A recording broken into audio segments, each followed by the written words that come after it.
Close till I get up. Time is barely on our side. I don't wanna waste what's left. The storms we chase are leading us, and love is all we'll ever trust. Yeah, no, I don't wanna waste what's left. And on we'll go, through the wastelands, through the highways, till my shadow turns to sun rays. And on we'll go,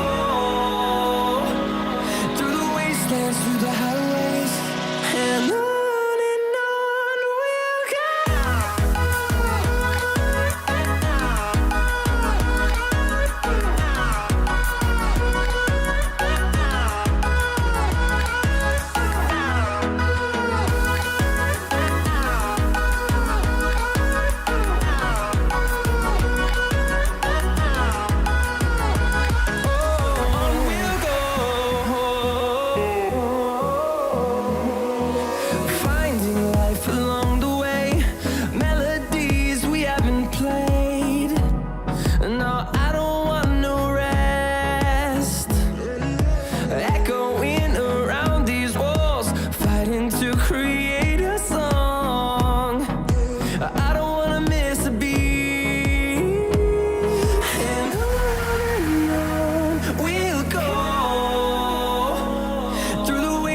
Through the highways, till my shadow turns to sun rays.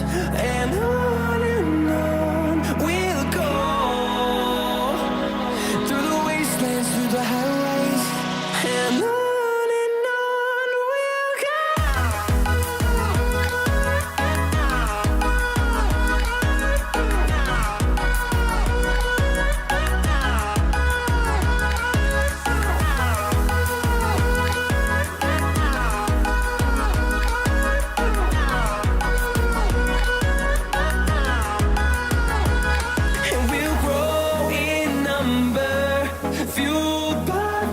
See the horizon turn us to thousands, and we'll grow in number, fueled by them to see the horizon turn us to thousands. And on we'll go, through the wastelands, through the highways, till my shadow turns to sun rays. And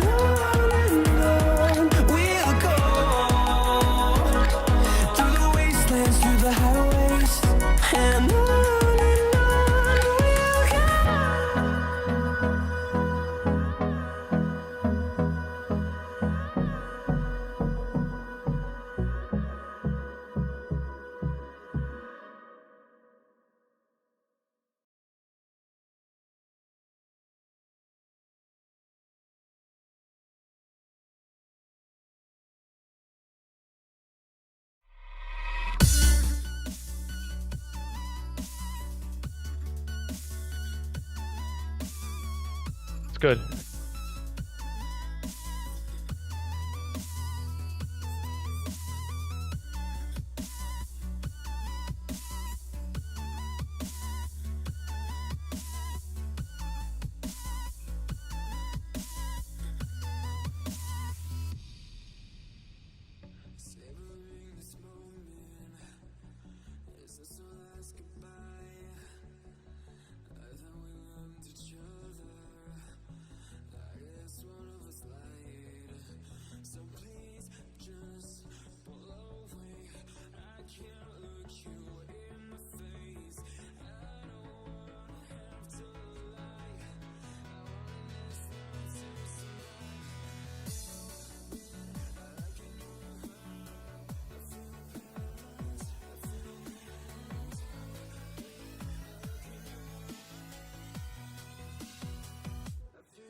Ladies and gentlemen, welcome to the Esports Hub's 4v4 variant. My name is Campbell, and joining alongside me is a caster that I haven't casted with in a very long time. I think all the way back to Black Ops 3, I think was the last time I would have casted with this guy. His name is John P. John, how are you doing, my man?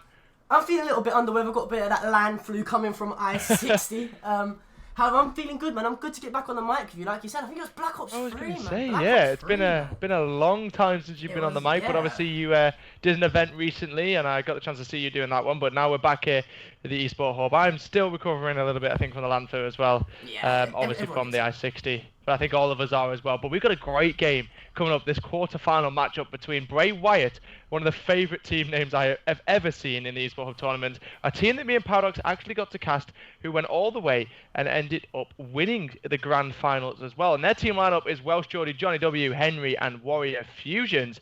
However, though, they're going up against the organisation Team Descend, and it's I'm Relic, Swapper, AA Guy, and G-Stars. Now, they were a team that you will have recognised from Late Night Pillow Fights, who recently have been picked up by the Team Descend organisation.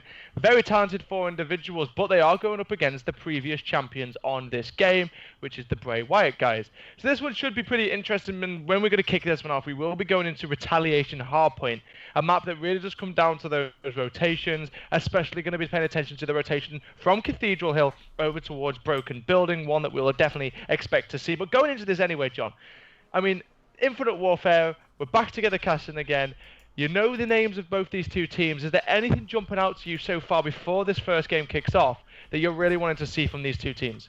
I mean, I want to see great games, as always, Jack. I mean, I know back in Black Ops 3 when we did cast over that Late Night Pillar Fights team, they always had some crazy stuff going on. We know AA Guy infamous for his tweets, Swapper infamous for his tweets on Twitter. So I just want to see some controversy maybe coming out of this game, something that is throwing the other team off possibly. I've not had the opportunity to cast over these two teams as yet in Infinite Warfare, but definitely looking forward as we go into this game, just counting down now, heading into the last 30 seconds. Jack, I mean, if you can name one player, your standout player from both lineups, the kind of key player matchups, let me know who it is.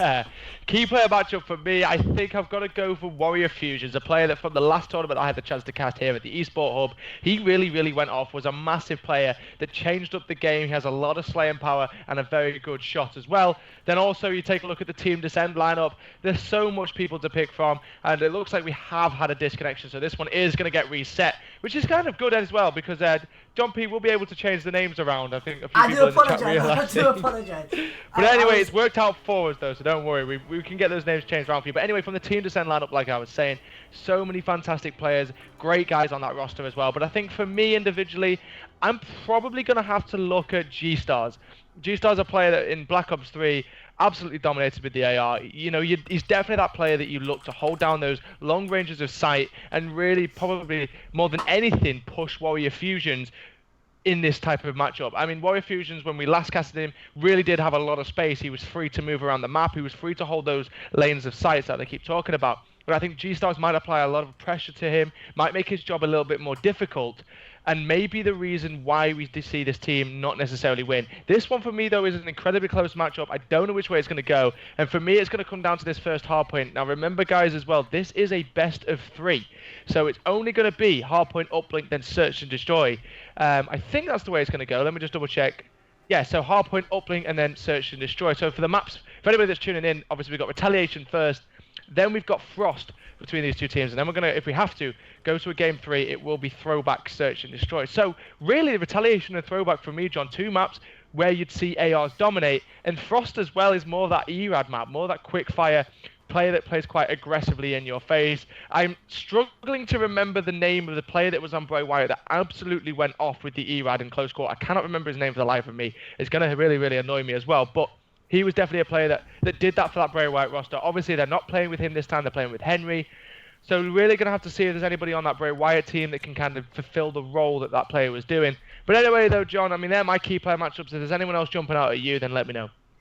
Yeah, I mean, like I said, Jack, I'm not too familiar with the rosters, like, in regards to Infinite Warfare. I'm more familiar with them in regards to the Black Ops 3. I had an opportunity to cast over Henry and Co many times in Black Ops 3. However, unfortunately, not so in this game. I know myself, I spoke to Henry quite a lot throughout the Black Ops 3. I know he was a very strong player as well as Johnny W. and Welsh Geordie. So kind of looking for those 3 players to kind of turn up for this squad as we are going to head into this first hill. The first hill, notorious in many hard points in all kind of Call of Duty maps for contention. As I say that, I highlighted Johnny W, and there he goes, makes the first kill of the game. Unfortunately, it's on his teammate. Relic's going to come from behind though, perfect flank, finds 2, finds the 3rd as well, takes Henry down in the process, and that's going to be the Team Descent boys starting to rack up a little bit of time in this one. Like John said, this one is going to be extremely and closely contested between the 2 teams, but it does look like Team Descent are starting to have a little bit of control in this one. Player number 8, G-Stars, will be pushing up with the K-bar in hand, looking to just relieve the pressure of the players inside the hill, but no, Johnny W is going to be there. He'll shut him down, he'll find 2, Warrior Fusions will be inside the hill as well, and Bray Wyatt are going to start to put a little bit more of control back in their hands. This one looking like it may be tied up going into the next hill, but really you want to pay attention to who's going to be rotating. Player number 4 for me, which is Fusions, a player I was highlighting earlier, does go down however though, but player number 8 and player number 3, that's the big gunfight for me. G-Stars needs to win this one for spawns, and no, Henry will win it, and now you can see those blue arrows have spawned favor for this next hill. Really the only player that can stop this is Relic, as he is coming around on the flank. Yeah, Relic trying to go huge here on the flank. Does he get sight on that player? So awesome, nice shots. However, Geordie does make the kill in order to take him down. Henry now takes some shaky shots there towards that player, towards top plat. Not too sure who it was. It's actually Swapper. As, I mean, let's highlight Relic there, Jack. I mean, he absolutely went off at the start. They started off 4-0, slowed down a little bit. As AA got awesome choky shots there on Geordie. Henry does find G-Stars as kills go down back and forth. And I do believe it's going to be this Bray Wyatt squad trying to take this scrap time. Yeah, this is honestly what I reckon will happen between these 2. It will definitely be back and forth between them. But 18 seconds remaining on this hill. We've got to start to think of rotations once again, going over towards Cathedral. And so far the scrap time is in favour of Team Bray Wyatt. You can see that Relic is trying to push in. He will find the kill, so at least he'll be able to pick up a few seconds of scrap time. Nice shot coming in there as he does take down Johnny W. But Johnny W should spawn favourably for the next one, and he does, as it is going to be Bray Wyatt setting up first on this rotation. Relic shooting a few of the boxes towards the right side of him there, but does find the kill on Johnny once again.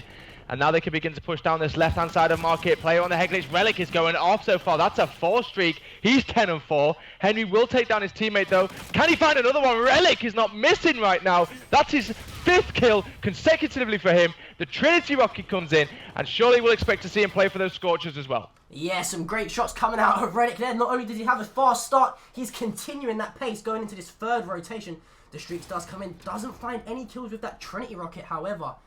And I mean, Jack, if you're looking out of the team of a Team Descent, if you want one player to just kind of step up and shine, it is going to be that player, which is Relic, and he's really putting the squad on his back right now. Fusions, however, does push into the hill.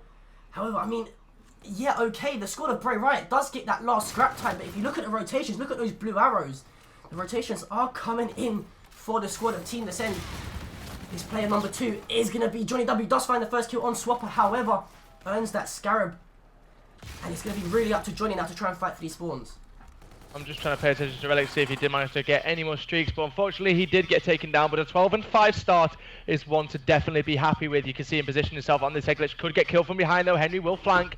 Nice kill coming in from him. Now it's going to relieve a little bit of pressure towards the start, but AA guy returns straight away. He finds his 3rd consecutive kill as well. See if he can look to get some more kills as well, but no, unfortunately he will get caught inside that Scarab, and Fusions will break him with a 2-piece. Now this is a player I did highlight as one of the key players to look out for, and he's starting well so far for the Team Descent lineup. However, unfortunately, G-Stars, a player I also highlighted, not necessarily having the best of starts, yet to even pick up a single second of hill time.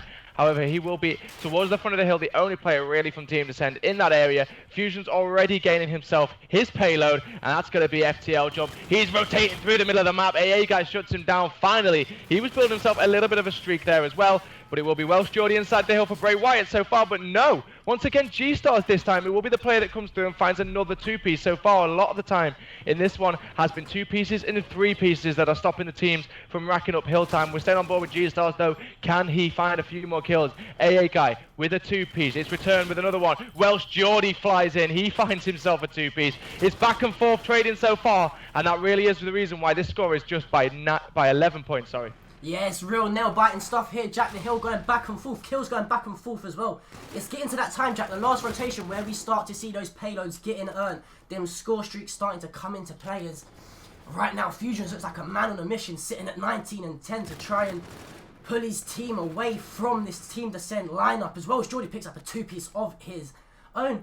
And I mean, right now, Jack, it's real back and forth. I'm going into the next hill, which is heavily contested as well. I could really see this come down to the last few hills. Yeah, I think one thing you've definitely got to agree with is the payload as well. And one does come in from Fusions there, tries to play for the streak, does end up getting taken down there. So a little bit of a wasted specialist coming through, but Johnny W will be there to find the kill. Welsh Geordie backing him up as well as they begin to push through. Here comes the team of Bray Wyatt. AA guy slides through, finds a very important 2-piece as it's going to relieve a lot of pressure. But no, Henry just says, I'm not bothered at all. And he finds himself another 2-piece. G-Stars once again back in the action, 7 and 14. That's traded out as well. And really, we've seen about 10 seconds go in favour of Bray Wyatt on this hill. It's been so contested.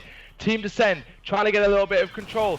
Once again, though, it's flanked. Fusions gets around the back. He breaks in. He finds a 2-piece and backs off as well. And every single time the Team Descend get close to holding a few seconds of hill time, they get flanked on or forced out by the Bray Wyatt team.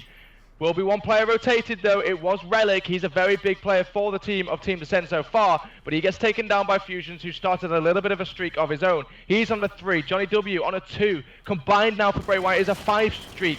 Fusions still looking for more kills. However, Welsh Geordie will be there to trade it out. Can Fusions find this 2-piece though? Because he's building up towards those streaks. He slides in for the contest. He does get taken down though. And that's going to be a big and important kill coming in from Swapper, who will now just begin to push out Bike. Try to find some control. Neither of these two teams have had much control on any of the hills that we've seen so far. But it looks like maybe, just maybe, Team Descend may have control on this one for now. Yeah, I mean, what looked like to be a heavily contested hill, that previous hill, it was, like you said, the team of Bray Wyatt, who did put together some really nice hill time there. But now Team Descend right back in contention of that hill, trying to mount the comeback. And I mean, it's just back and forth right now, Jack. It's kind of hard to stay on board with one person. His kills are just getting traded back and forth. But Swapper does find one. Jordy and Johnny does find the kills on Swapper, and G-Stars just looking right now as we're going to go over to the rotation here. Yeah, I do believe, is it Relic here? Once again. Once again, Relic in a situation. One, however, does get taken down by Fusion. And like you said, Jack, anytime there's a kind of key gunfight going to go down, it looks like it's that man Relic that either comes in clutch or just can't make the kill.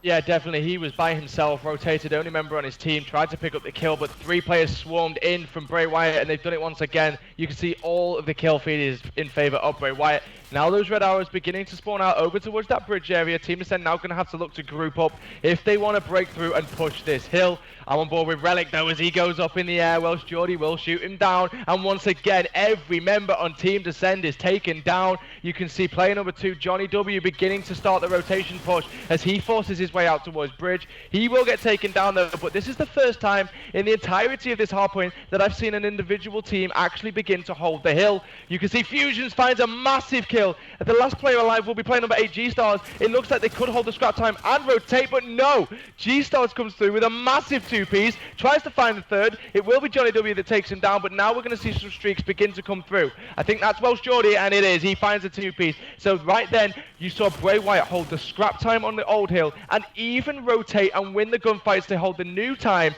going into this possible final hill. Welsh Geordie finds Centurion with that kill as well, but it's Fusions inside. He's got every player from Team Descend beginning to push through. He needs to make some big kills. Finds the first one. One more player to his left is going to be G-Stars. He finds the kill though. Relic is inside, trying to stay alive. G-Stars just pop a nice 2-piece. And so far, Team Descent are just holding on for dear life because it's only a few seconds left until Bray Wyatt will take the first respawn of this series. Player number 2, Johnny W going to be around the back. You can see the Centurion's already rotated. Welsh Geordie put it down in the new hill.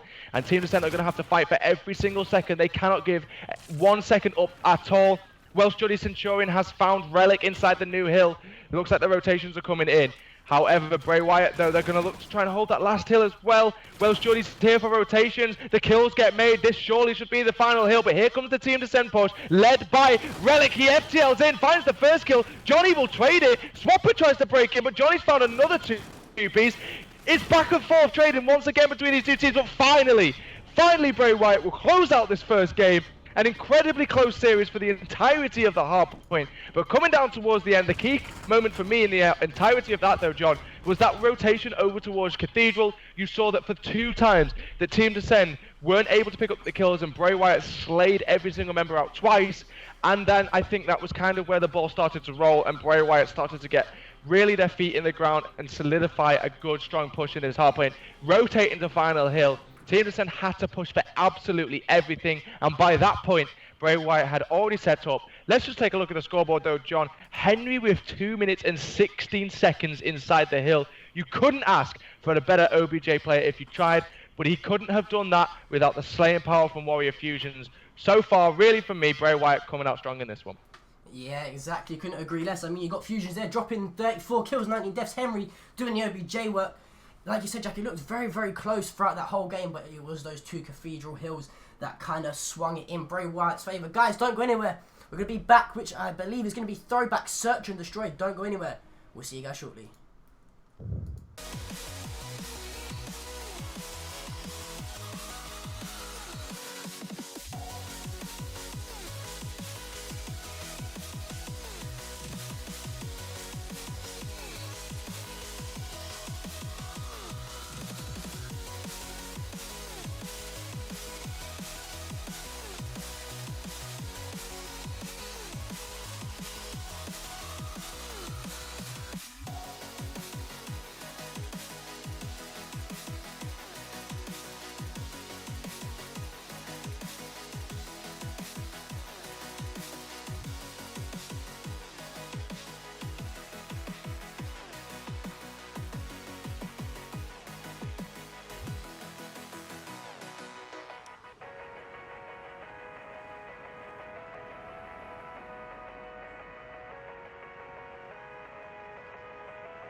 Ladies and gentlemen, welcome back to the 4v4 variant hosted here by the Esports Hub. If you have just joined us, my name is Campbell, and joining alongside me is going to be none other than John P, and we are breaking down this first quarterfinal matchup for you. It's Bray Wyatt versus Team Descent. And like I said, if you have just joined us, Bray Wyatt just took the first hard point. It was extremely close between both the two teams, but finally Bray Wyatt were able to solidify the win on the final few hills by really working together as a unit. But we're going to go into Frost Uplink next. Now, John, I know you've not had the chance to see these two teams, but really, from what you saw in that retaliation hardpoint, going into another respawn game mode, this time Frost Uplink, a little bit close quarter, expect maybe to see more ERADs come out. Who do you expect is really going to come out as a top one in this? Are we expecting this one to be a closed out 2-0 series, or do we see Team Descend bounce back? Well, I mean, I'm not too sure. I mean, judging off the way that Fusions went off that previous map in the kill column, as well as Henry kind of putting in that objective work as well, if they can kind of replicate that performance here in the uplink, then I would say I can only see this going one way, Jack, and that would be in favour of this Bray Wyatt lineup. However, if Relic can replicate the way that the fast start that he had in the kill column, and his other teammates can kind of help slay out and pick the ball up and kind of coordinate some team pushes, then possibly there might be a slight hope of Team Descent putting this one back. Well, I did talk about the ERADs, and that's exactly what we're seeing. Henry and Warrior Fusions on the side of Bray Wyatt are going to be rocking those ERADs. Over on the other side as well, let's take a look at what these Team Descend is running. Sorry, it looks like they're going to go for a 3k bar and 1 NV4 setup, so no ERADs from them. That could prove to be a problem, especially when this team is going to be in your face. And that's a smoke towards mid-map, possibly from AA Guy. A strategy we know and we like to see him do quite a lot. But Swapper, though, has run away with the ball. He's going to go for the beatdown. No, Henry does come through. That's a big two-piece from him, and he will now run away with the ball. And it looks like this could be points as well. As long as the first kill goes down, AA Guy goes big for now, though. Will he make the second one? Henry's running around in circles, and AA Guy comes through very, very big for his team. Nice two-piece from him, and it looks like they're finally able to get the ball out, the drone out, sorry. Swapper does throw it for yardage, but I thought for a second we was going to see Bray Wyatt go up on the board straight away. Yeah, and if he was kind of a Team Descent fan, that's not what you wanted. You kind of want to stop the pressure coming in from Bray Wyatt, kind of rock the confidence right now, because after a dominating game one, and how they kind of took that game in somewhat dominating fashion, the confidence must be oozing out of this Bray Wyatt lineup. But going through this scoreboard, Jack, and you said it was that man, Relic, really picking it up with that NV4, 5-on-1, another fast start, as it is going to be kills going down towards this submarine area. Back and forth, Relic with yet another kill as Johnny W finally takes him down. And somehow it's going to be Bray Wyatt that come out with the ball from that one. Slaying power coming through big. AA Guy finds another big kill on defense, but Johnny W slipped past him. Will he get the one off? Yes, he will. And Bray Wyatt will be the first team to instigate the first point on the board. They're going to be 1-0 up in this one. Really well played by Johnny. He was picking up a lot of kills on the defense there. Still managed to find the ball before it got reset. And then was able to run through and put a nice one on the board. But AA Guy once again smoking that mid-map area. Will run straight into Welsh Geordie, who's going to throw the ball up for yardage. It will fall into the path of Johnny W, who could get another 1 point on as well. Here again, if he goes down this right-hand side, waiting for his lead blockers. I love this play. We don't see a lot of amateur teams do this, but he waits perfectly and goes through. And Bray Wyatt immediately instigating the damage. They're going to be 3-0 up. Henry stays alive as well and will continue to apply pressure to the enemy base of Team Descend. This one could be a big score if it continues to be like this. AA Guy constantly smoking that mid-map area, but nothing really working for him so far yet. Yeah, I mean, a perfect team push coming out of that Bray Wyatt lineup there, Jack, and I don't know if you agree. If you kind of want to look at the model play to kind of put together any two-point play, that's exactly what you want to do. Wait for your team to push up in their position, and the play with the ball, use those lead blockers, like Fusion's just done there, to convert the play. 4-0 now in favour of Bray Wyatt, making it a two-possession game. As you said, the smoke play coming out of AA Guy, constantly trying to smoke that mid-map area, and to no kind of prevail for the squad of Team Descend. And it's kind of got me thinking, Jack, is it time to try and pull out some sort of different strategy, as this onslaught from Bray Wyatt right now does not look like it's going to stop? I just think the problem you've got is when you've got a player like Henry, who had the ERAD in his hand, is playing so close quarter and aggressively. Unless you've got an ERAD in your hand, you're just not going to stop him. He pushes through once again. The pass should come through, and it does. Henry goes up. He's going to be close to streaks as well. Expect to see him play his life here and play for those streaks, because on a map like Frost, so much open area, you can do a lot of damage. Once again, AA Guy, the guy with the ball in his hand, he throws it up for yardage. It goes off the map. Somehow, he finds the two-piece as he takes down Fusion and Johnny W, but once again, he's the only player left alive in an offensive position for his team, and there will be no points in this life so far gonna come for Team Descend. You can see AA Guy just trying to stay alive. He will eventually get sniffed out, and Bray Wyatt are once again gonna force the ball up, maybe through ship. It looks like a rotation will come in. Now they're gonna go down this left-hand side over towards Ridge, and Johnny W just throws it up, tries to play for the kills. At least Swapper will find it on the defense, but really, Like I said, I'm reiterating it again. When you've got Henry playing so aggressive with this Erad, every single time he comes into a close quarter gunfight, you expect him to win it. But maybe this will be the time that we see the Team Descend put some points on the board. Relic, slaying as usual, goes through the middle, tries to go through ice. He stays alive. Swapper goes up for the one, but no, he was so weak. He will not get it off. And once again, Bray Wyatt with some great base defense. Can they convert this to an overextend and maybe even put some more points on the board? Yeah, Henry's Erad shot is a laser beam right now, Jack. Not missing at all. 15 and 8 on a 3-point spree, mate, that.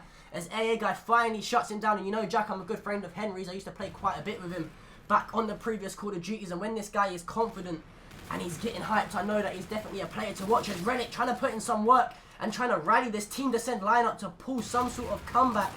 As he's currently 7-0, Jack, in favour of Bray Wyatt.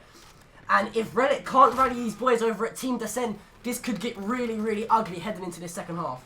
If anything, I kind of expected this side to go in favour of Bray Wyatt. They are on what I would personally think as the favoured side. I just think when you can grab the drone, bring it back through ship, and make sure your lead blockers are set up, it should be at least a 1 point, if anything. But can they put a point on the board? At least a little bit of hope? Maybe no. Fusions with the interception. He flies into the air. Great save from him. Stops Team Descend from getting any momentum going into the second half. But like I said, I kind of expected Bray Wyatt to be in the lead, but not 7-0 up. The slaying power has been the problem for me.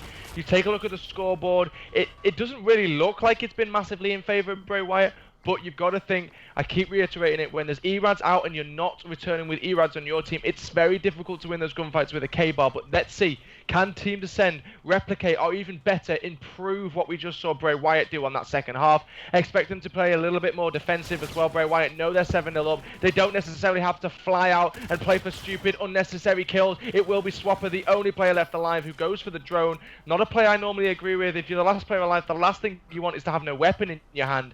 And the ball gets paid back to Johnny W, as the rest of the players will play as lead blockers. Two do go down though.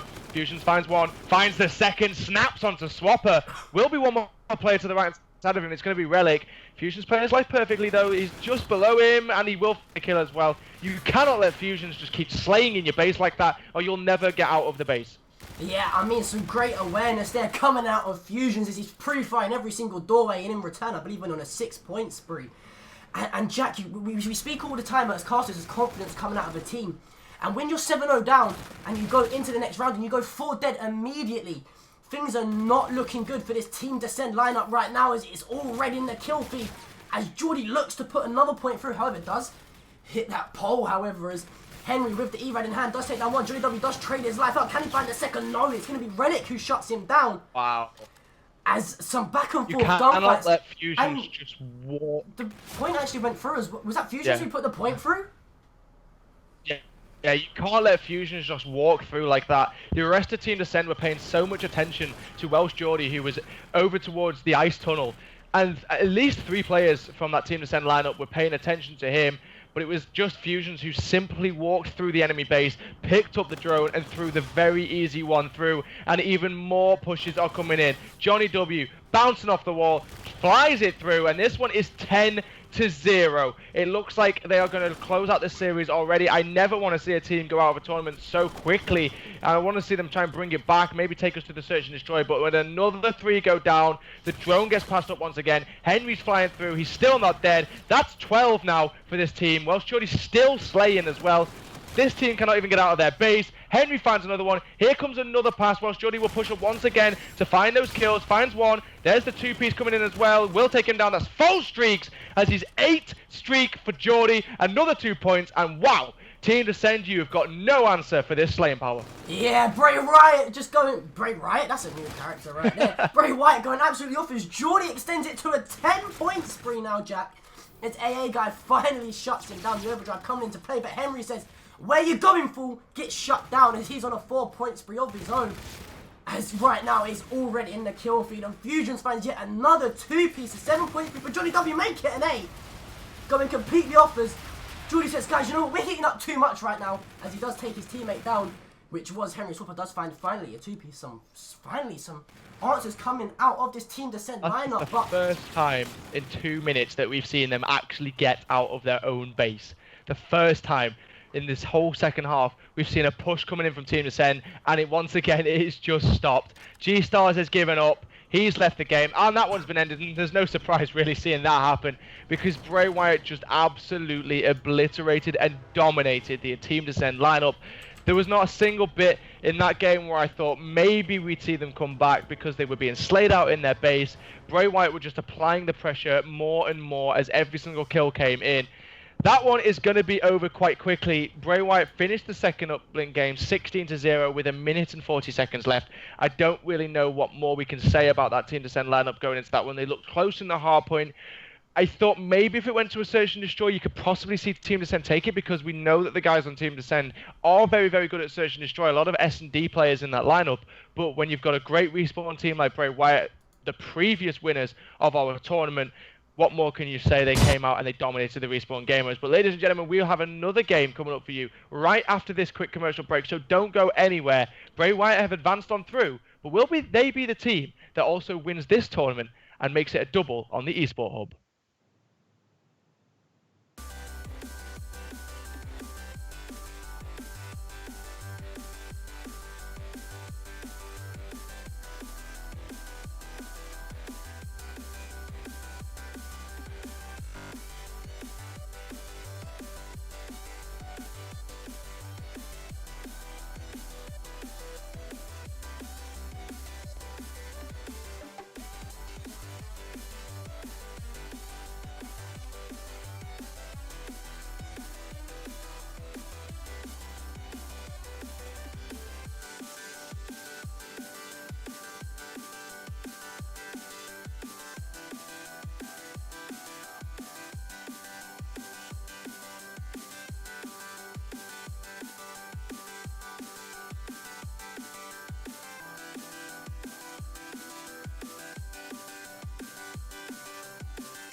this yourself. It's extremely dangerous.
In the wake of dawn, I see you shine.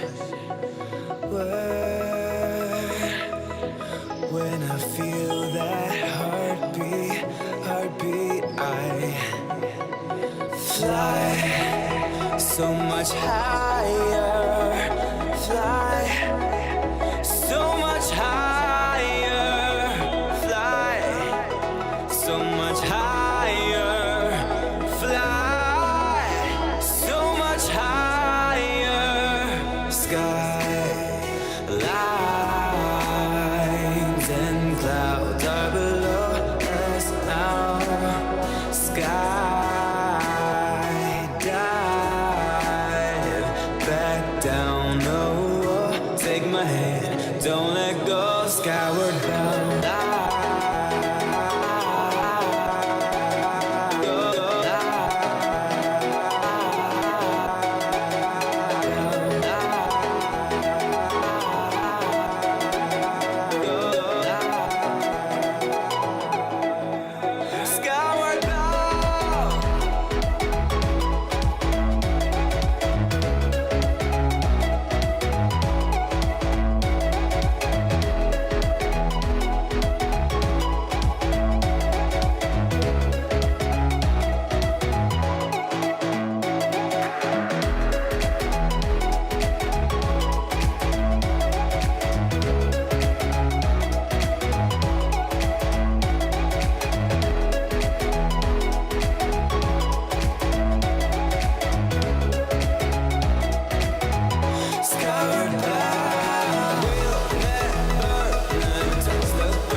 In the wake of dawn, I see you shine. When I feel that heartbeat, I fly so much higher, fly so much higher, fly so much higher, fly so much higher. Skylines and clouds are below us now. Skydive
sky, gazing far into the night. I raise my hand to the fire, but it's no use, 'cause you can't stop it from shining through. It's true, baby, let the light shine through. If you believe it's true, baby, won't you let the light shine through for you.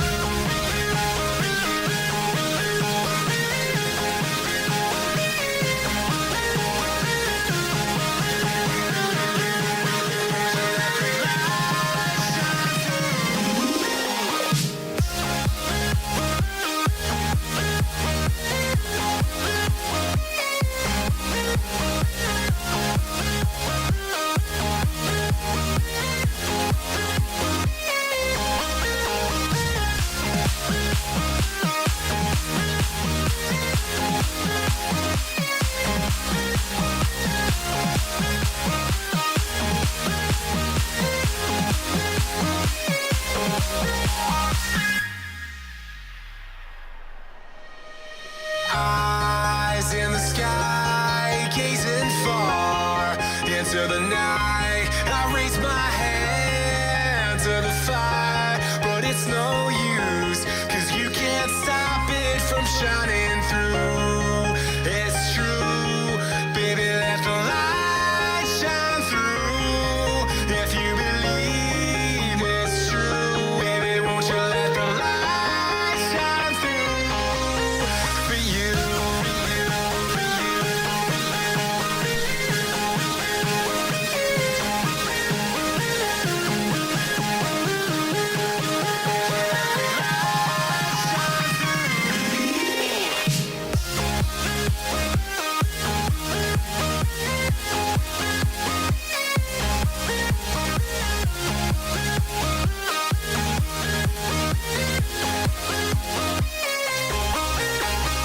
Eyes in the sky, gazing far into the night. I raise my hand to the fire, but it's no use, 'cause you can't stop it from shining through. It's true, baby, let the light shine through. If you believe it's true, baby, won't you let the light shine through for you.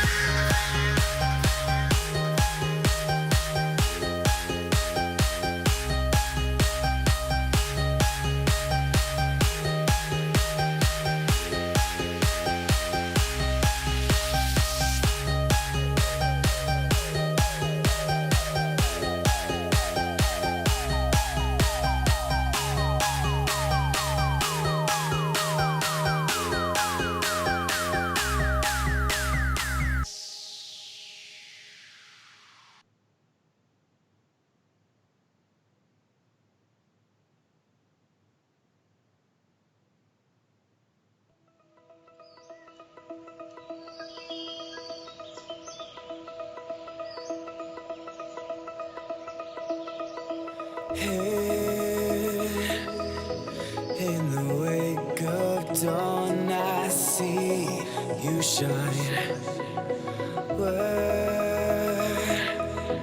When I feel that heartbeat, I fly so much higher, fly so much higher, fly so much higher, fly so much higher. Skylines and clouds are below us now. Sky dive back down, oh,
In the wake of dawn, I see you shine. When I feel that heartbeat, I fly so much higher. Fly so much higher.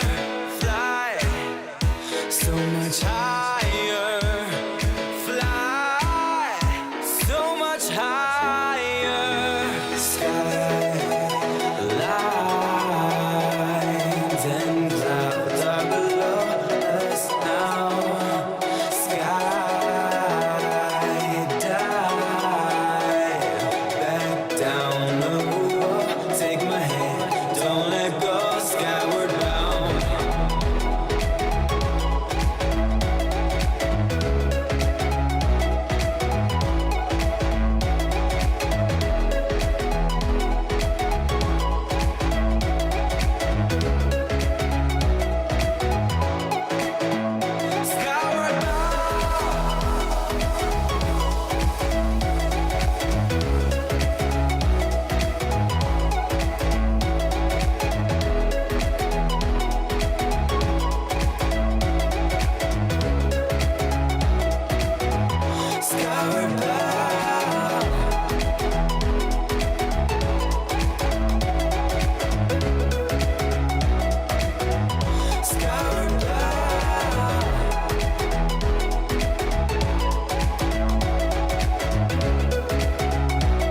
Eyes in the sky, gazing far into the night. I raise my hand to the fire, but it's no use, 'cause you can't stop it from shining through. It's true, baby, let the light shine through. If you believe it's true, baby, won't you let the light shine through for you.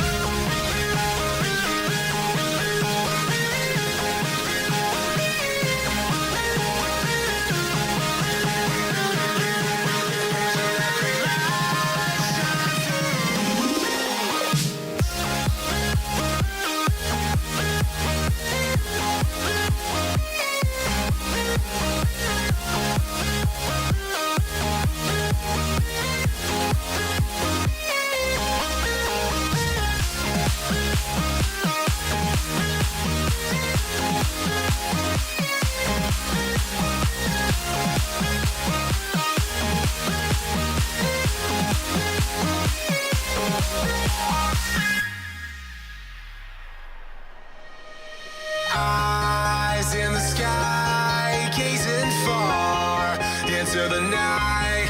I raise my hand to the fire, but it's no use, 'cause you can't stop it from shining through. It's true, baby, let the light shine through. If you believe it's true, baby, won't you let the light shine through for you.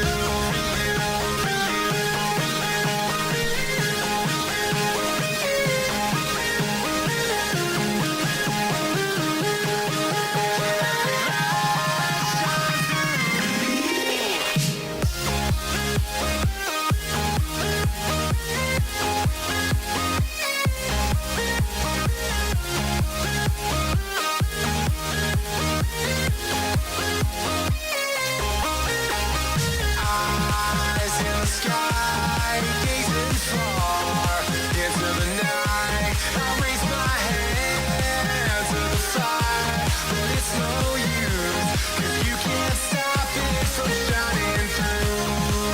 It's true, baby, let the light shine through.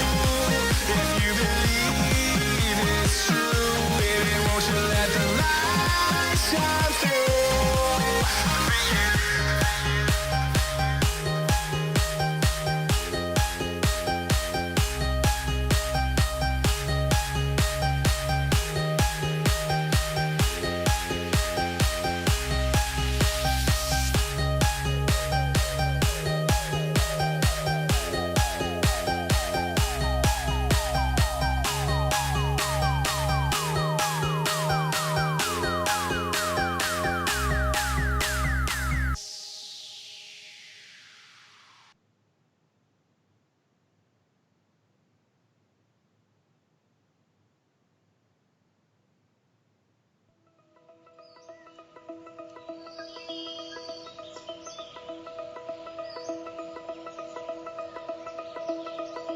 Here in the wake of dawn, I see you shine. When I feel that heartbeat, I fly so much higher, fly so much higher, fly so much higher, fly so much higher. Skylines and clouds are below us now. Sky dive back down. Oh, take my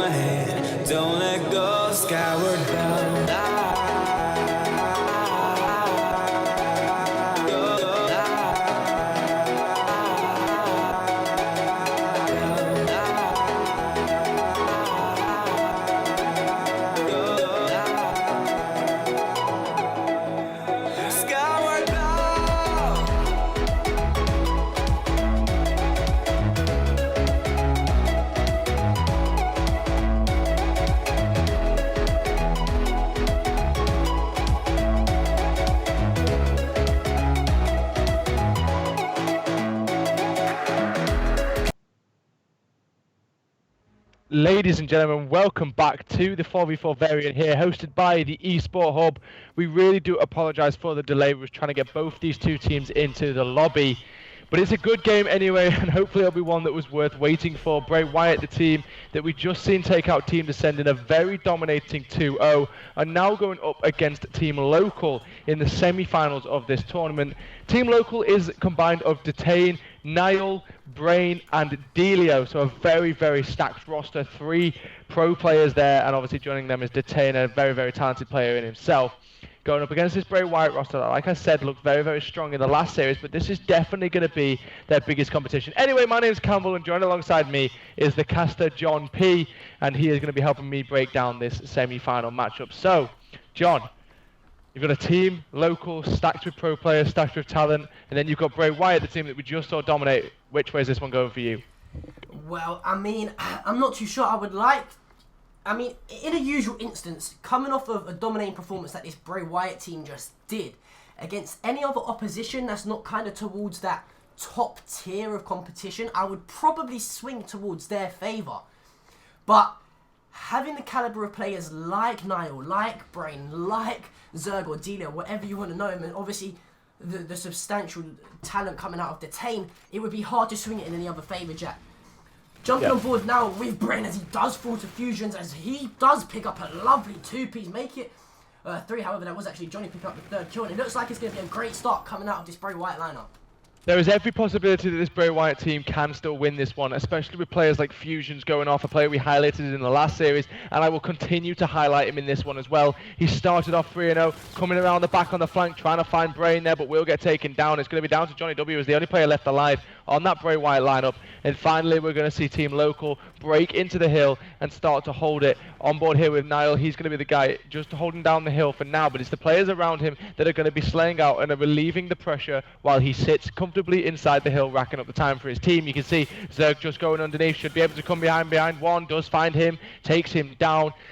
Will be one more player to the left-hand side of him, that'll be Johnny. He does find the kill, but it's the rotations that are coming in, and they're the most important things, and it will be Team Local that have rotated first. Yeah, and I know I say it a lot, Jack, but usually first hills on any hard point is always going to be heavily contested, and you kind of saw there, Jack, both teams taking an even amount of time, but now rotating onto what you could possibly say be one of the money hills. If you get a nice setup on this hill over here, get the players pushed out as a lovely drop shot comes in from the Tay there on Johnny W.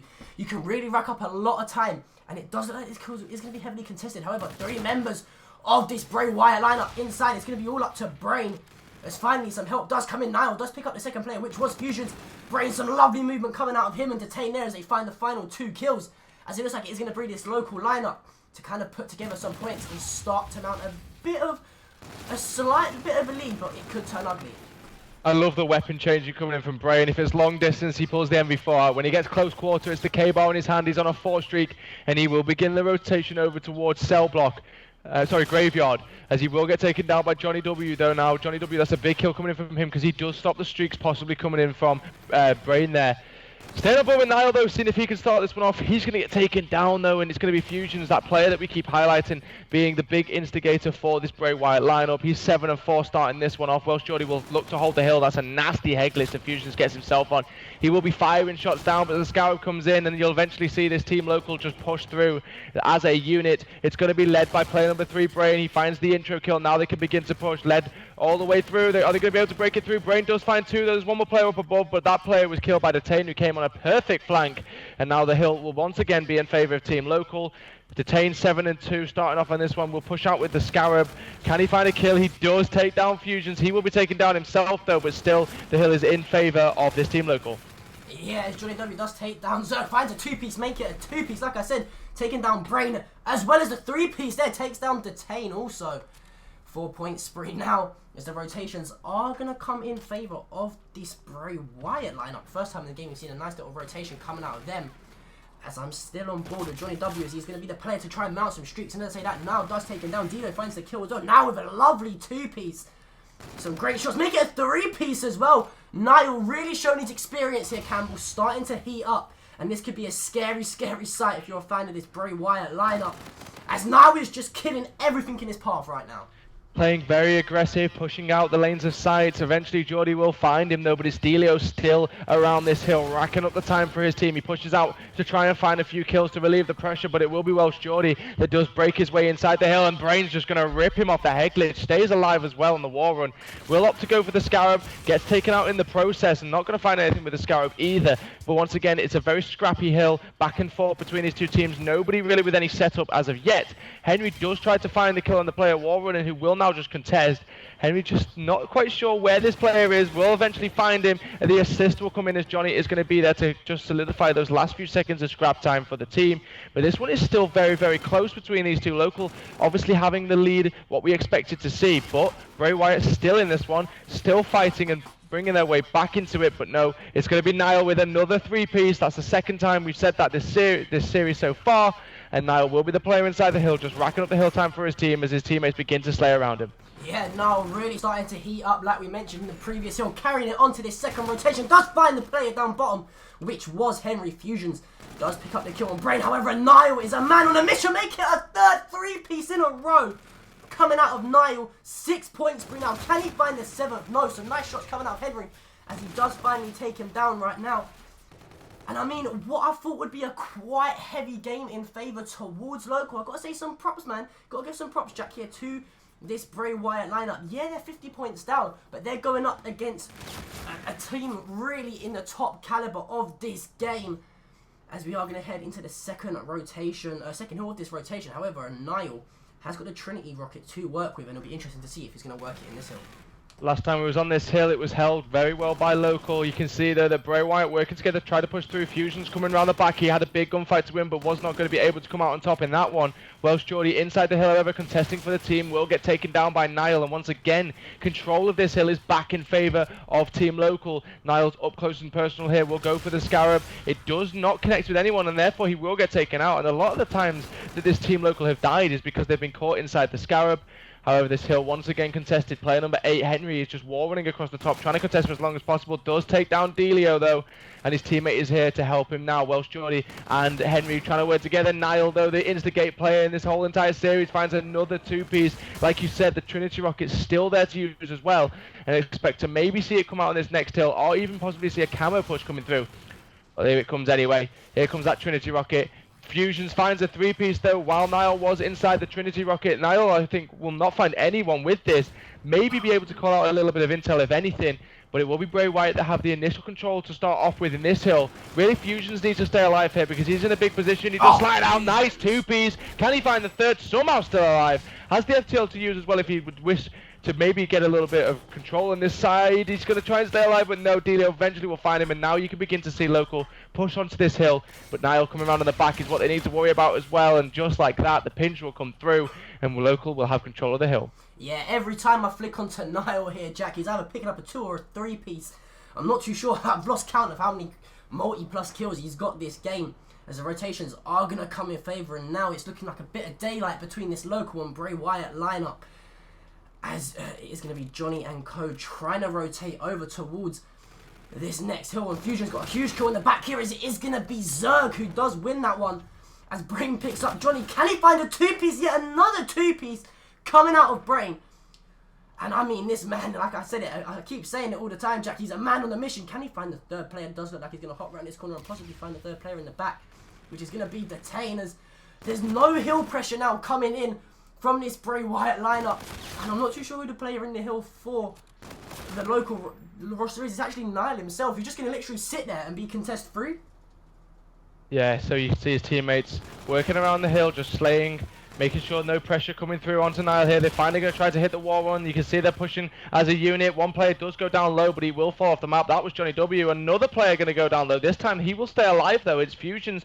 You can see him on the wall run here, just waiting for the perfect moment to jump up. But those players know that he's around here, and Brain will wait perfectly and patiently for him. Brain now inside the hill. One more player comes on the wall, and it's Henry, but he gets taken down once again. And we really are starting to see the control here from Team Local. They're starting to hold this one down quite easily now. They've built a massive lead, and they're going to look to close this one out in the next couple of hills. Niall still yet to use the active camo. He's had it for a long time without this game. I want to stay on board with him just to see what type of play he makes here, because he is going to go on the overextend and surely will find fusions inside the hill, but before he can find fusions, he gets taken down. Niall comes around the back. That's 4 dead.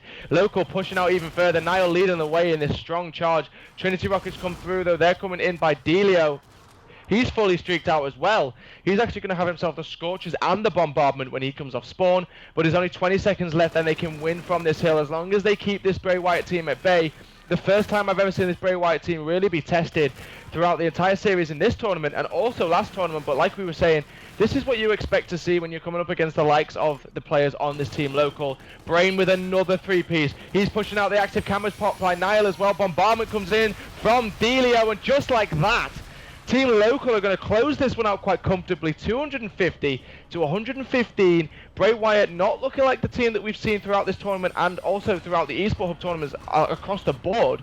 But like I say, and like John said as well, we keep reiterating it, so much slaying power, so much talent on this Team Local. It's going to be very difficult to win respawns when you're going up against a team like this.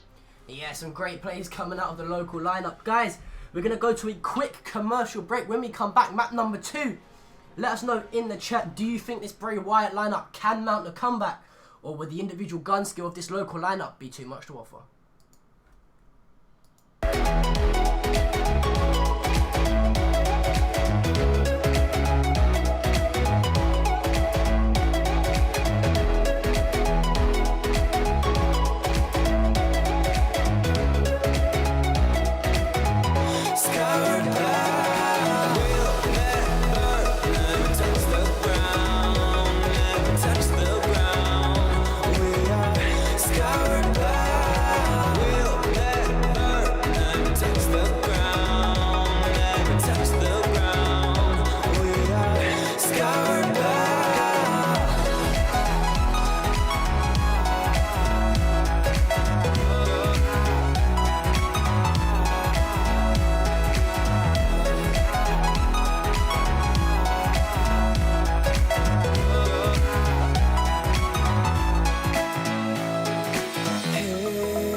In the wake of dawn, I see you shine.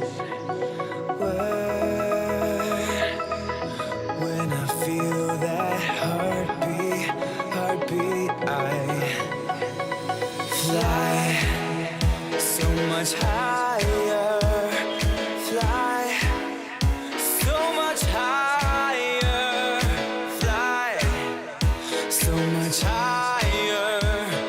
Fly so much higher.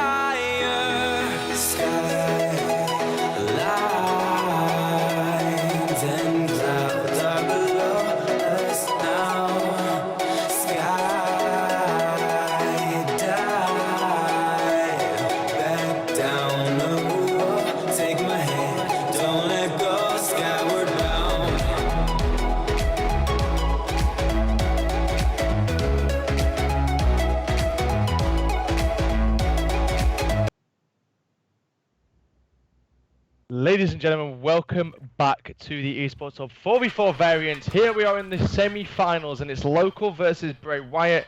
We have just seen the first hardpoint go down between these two teams on Breakout, and it was quite a dominating performance from Local, one that we weren't really surprised. We kind of expected this team Local to come out with the talent that they have, with the experience, and some of these players are in the Call of Duty World League, so we expected to see that happen really. Bray Wyatt really take it from the hard point and take a look at them going into this next respawn, which is going to be the uplink on throwback. Really, I kind of expect to see the same thing again. Just kind of reiterating what I said, it's just a lot of talent over on that Team Local. I don't want to distinguish, though, the fact that Bray Wyatt could possibly bring this one back. And if it went to the Search and Destroy, when we talk about this a lot in Call of Duty as casters, how Search and Destroy can be so... It's just so crazy. It can go either way. You never know which way it can go. It's a lot of like lucky gunfights, a lot of lucky pushes. But no, I do honestly think this one will be closed out. But I'm not just by myself casting this one. Joining alongside me is John P, and we're going to ask him about his opinion as well. For you, John, going into this one, you know, you feeling the same thing as me? This one's a 2-0. It's kind of closed out here, and we're going to see this Team Local advance to the finals. Yeah, as much as I'd like to say this Bray Wyatt lineup's going to come out and absolutely clean the slate with Local and force the game number 3, like you said, just the caliber of the players that are on this local lineup. You've got the CWL players on here. It's kind of, you'd be a fool to back any other decision, to be honest. As I say that, it's going to be a nice start coming out of the Bray Wyatt lineup. And that's one thing I want to touch on, Jack. At the start of that hard point, we kind of saw the boys from Bray Wyatt sort of hanging a little bit towards the start of the game throughout the first rotation, but it was kind of going on to that later stage of the game. Yep. Like with that veteran experience, that professionalism, the consistency is where they kind of start to struggle. And it's going to be that man Brain again with a nice hot start, starting off at 3-1. And one player that kind of disappointed me in that first map was Henry. He had a real slow start. I believe he kind of finished near enough double negative, whereas in the series we saw previously, the man was going completely off. And as I say that, he says, John, you don't know what you're talking about. Shut up, I got a 2-piece. And, I mean, the team of Bray Wyatt really shone in that initial uplink. And as I say that, 4 do go down. And it's going to be Bray Wyatt putting the first 2-point playthrough. Yeah, very good start coming in from Team Bray Wyatt there, as they do find the first dunk for their team. Trying to force the ball through once again, but this time they're going to be met by Detain, who's going to be on defense. He will be able to find the kill, and now it's going to be the opposite side. Local will begin the push. They're going to begin to slay through. We'll find the kills as well. Only one more player left alive. It's going to be Welsh Jordy. He gets taken down, and just like that, Local will return the favour and tie us up once again 2-2. Delio is going to find the kill on Henry as well, as they're trying to stay up in the enemy base, just try and slay for as much as they can, apply the pressure. And the drone is reset in the middle of the map, however, but it does look like it's going to be down to the mid-map gunfights coming in here. Really trying to get that mid-map control so important, but Detain and Delio, like I said, are going to stay up in the enemy base, and they will find the first intro kills. Detain finds another one. There's only one more player alive. Once again, it's Henry. He drops, and now it's just a stacked army flying through. Local go up once again. Niall finds another 2-piece. I mean, how many times did we say that in the first half point? And Brain will set himself up on the head glitch here over towards statue. Concessions, I couldn't even say the word right. Concessions is what the actual place is called. But here we go anyway. Brain should dunk this through. Just waiting for his teammates to rotate back. Does miss the portal there, but eventually will go through. And it's going to be Local, kind of doing what we expected. So once again, just kind of going back to what you were saying about the hard point, John. Bray Wyatt starting off strong, but going into the game and making this one go on a little bit longer. Local kind of just solidifying their spot in this one. Yeah, and I mean, Detain right now, Jack, going completely off on a 6 points, but can he make it a 7? Johnny nearly hits him with a snapper there as Henry does finally take him down. And yeah, Jack, we just speak about the consistency and kind of the experience coming out of the Local roster. You've got 3 professional players on this lineup, and not to discredit Detain in any way, he's top of the game, kind of that top tier going into that professional level.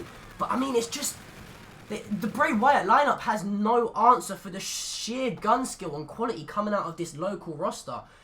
I mean, Niall,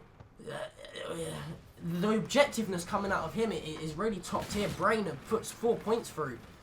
I mean, right now, I can't see anything other than this Local roster kind of taking this map. Well, it's going to be Welsh Jordy, however, trying to change what we're saying over here, seeing if he can put some points on the board. Does go for the 1 point, but he's not going to release it. It will be another base defense coming in from Local, and now they can begin to push up. But while this has all been going on, Detain has found himself full streaks. Great start from him. He's 10-5 in this one. Johnny W will be trying to play aggressively, push up as far as he can, but Niall has sniffed him out, read that play. One more player coming from behind, and Detain is just beaming at this point, not missing the gunfight at all. Henry does drop him finally, though, and I'm just trying to work out where they're going wrong here. It does look like a lot of the mid-map gunfights are going in favor of Local. However, as I say that, Bray Wyatt will come out on top. Now they can begin to push the ball up with 1 minute remaining in the second half. Bearing in mind, guys, remember, this is best of 3 in this semi-final, so Bray Wyatt do need to win this game if they want to take us to the search and destroy. If not, Local will close the series out, be able to advance to the grand finals, where we may expect them to see Bids 9. I know that Bids 9 is currently in the semi-finals as well. Player that we possibly expect to see in the grand finals. The grand finals will be a best of 5 as well, but 45 seconds remain. 6-2 is the lead for Local. The streaks do come in. They're going to keep those players at bay. Detain finds 1 on Jordy. 1 more player top blue trying to stay alive. I think that was Fusions and his teammate Henry. Fusions will drop. Now comes the ball. Brain needs to throw it for a lot of yardage. Not going to happen, though, because a great flank from Henry comes through. And now they can maybe put some points on the board. There's only 25 seconds remaining, but this will help massively going into the second half if they can find points. Yeah, and I think at one point I kind of want to touch on, I don't know if you agree, Jack, is the way that this Bray Wyatt team is playing this up is not necessarily wrong. I mean, they're making the kills that they need to do, but like you said, those mid-map gunfights is kind of what it's coming down to. And when they win those gunfights, in my opinion, they're just a little bit too slow to advance the ball up towards the towards that Local lineup's kind of base. And you don't necessarily, Jack, to play uplink and to gain points, always have to move the ball. Sometimes it's about, alright, you know what, guys, we made the first 4 kills. We're not in a position to have control of their base. Let's not touch the ball. Let's push forward and get ourselves in a position to put 3 or 4 dead again. And that's where we can make a push for the ball. Sometimes trying to play that objectiveness too much can kind of counteract the game itself. And I think I counted one time, I believe, where it was the Bray Wyatt team that pushed the ball forwards. In turn, they didn't push it further enough. They went 4 dead, and in return, Local went straight up the other end of the map, and does counter that play. Well, it's very different. It's very different to what we saw when we saw Bray Wyatt go up against Team Descend. You know, Johnny W would always wait for the lead blockers to be able to push up, helping the team convert points. But in this one, it feels a little bit forced. You know, maybe a little bit nervous. I don't know if that's something that you could kind of say really going up against this team Local, but they're just not playing the uplink the same way we've seen them play it so far in this tournament. They're now going to try and get away with the ball. He does manage, Henry that is actually going to be able to get away with the ball. Will be up towards the top though, but immediately it's shut down by Zerg. He realizes where Henry's going to go with the ball and does throw it for yardage. So even though Bray Wyatt in this one are kind of coming out as maybe you could say the stronger slayers. I mean, Delio's 5-13. Not really a great start from him. It's just when they get the ball in their hands, they try to force it up, and it's just not working like it did. We've seen him in this tournament so far. Henry going to come around the back once again on another flank. Can he find a couple of kills to maybe relieve the pressure, maybe get a play started, maybe force that ball up? But no, he will get taken down. And it's a lot of mid-map gunfights going down so far, but they're kind of being held off by Local. Local aren't really going for any aggressive pushes as of yet, just making sure they keep Bray Wyatt at bay. And that's not really surprising to me, especially when they're 6-2 up.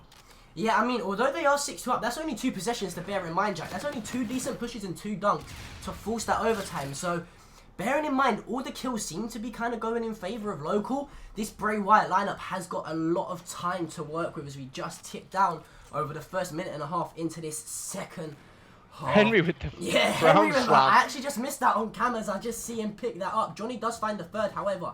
And this is what I mentioned earlier. Just ignore the ball and try and push up towards the base. They've got a great opportunity rather here to pick up a few more kills and potentially force some possessions. As I say, that Brain does pick up 2.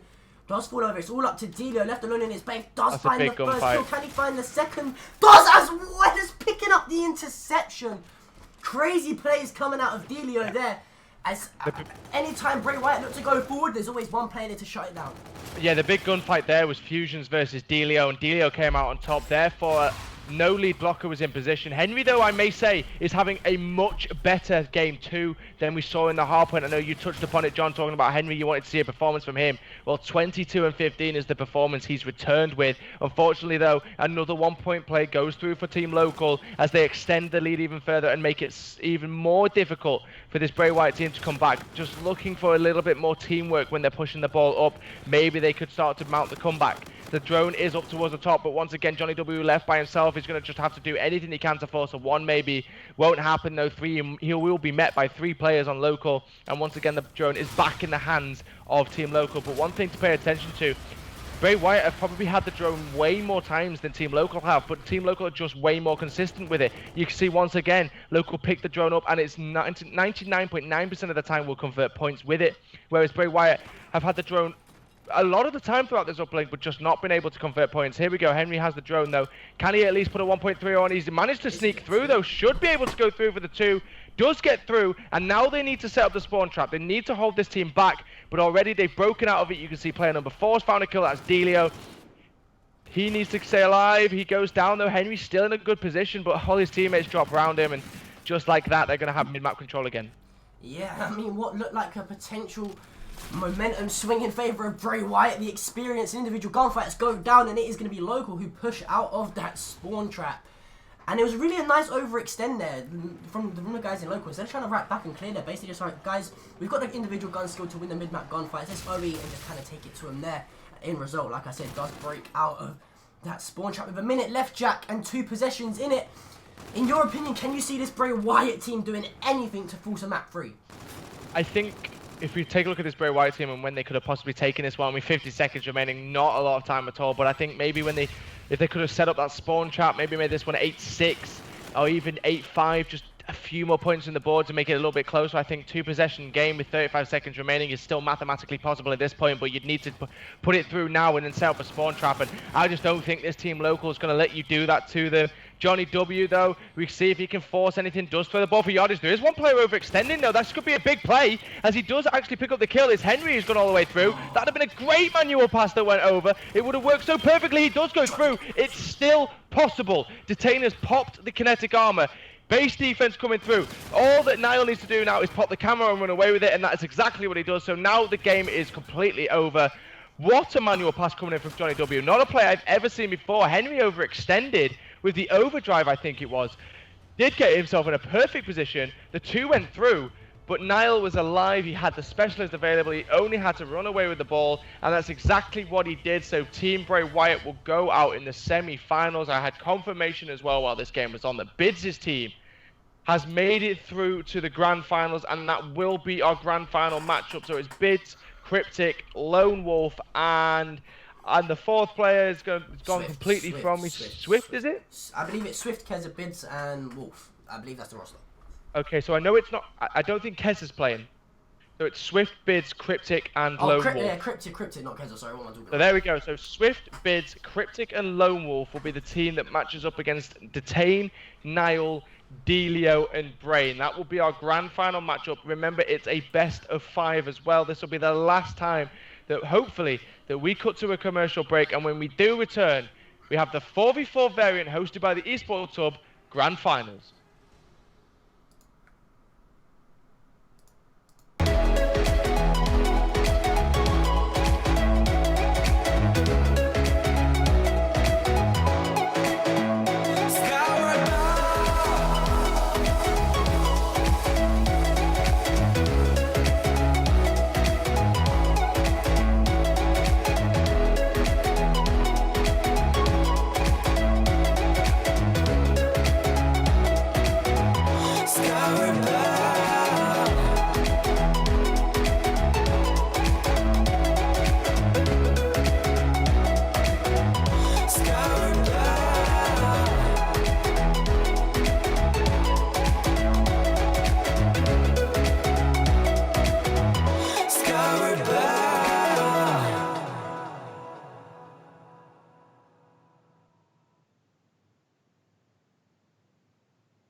shining through.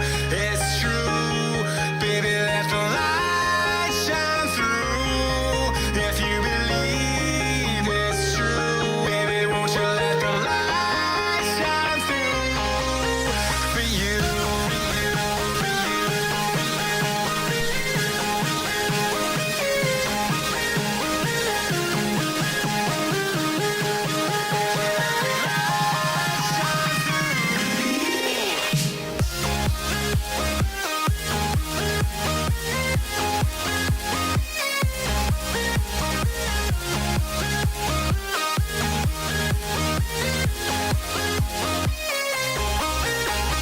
eyes in the sky, gazing far into the night. I raise my hand to the fire, but it's no use, 'cause you can't stop it from shining through. It's true, baby, let the light shine through. If you believe it's true, baby, won't you let the light shine through for you.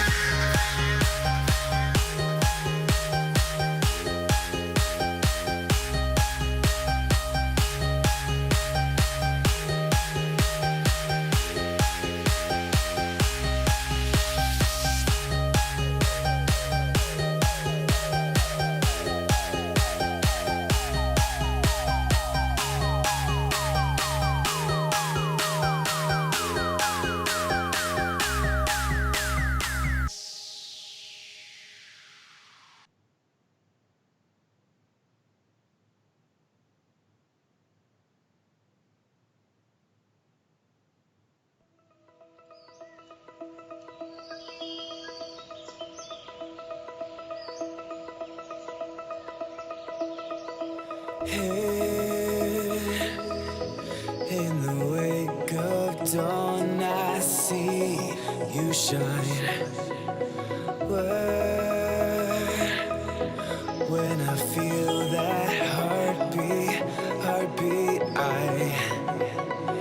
fly so much higher, fly so much higher, fly so much higher, fly so much higher.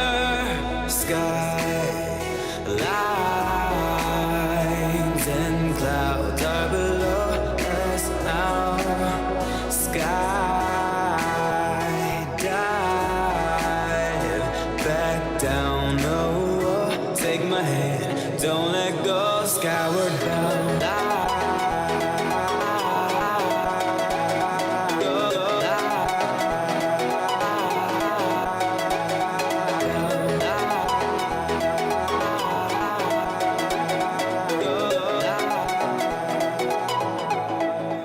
Skyward bound.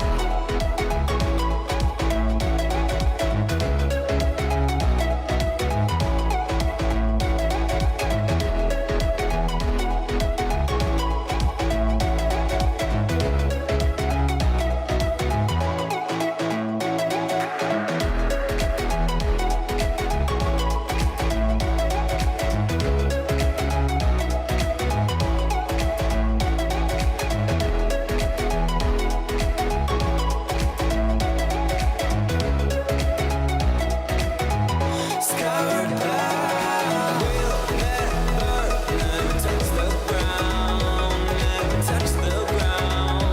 We are skyward bound. We'll never touch the ground, never touch the ground. We are skyward bound.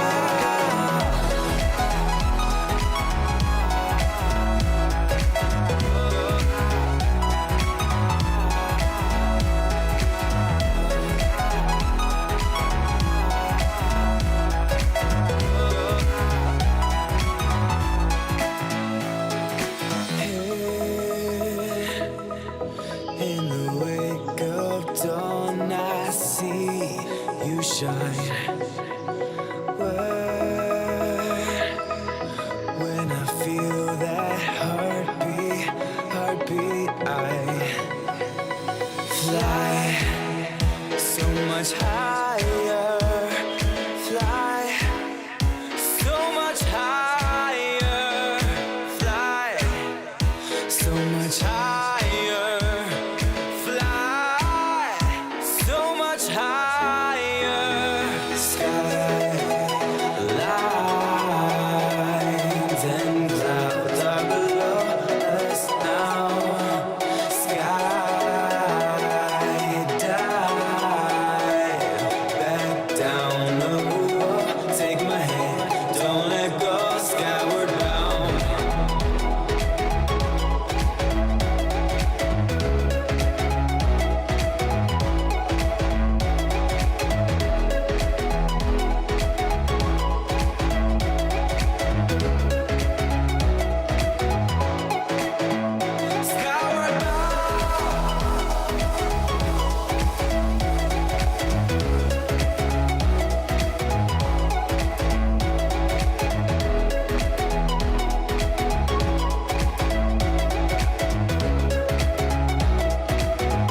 Skyward bound. Skyward bound.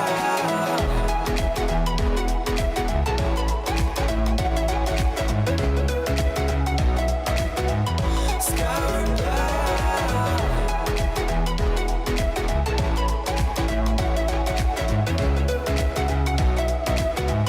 Skyward bound.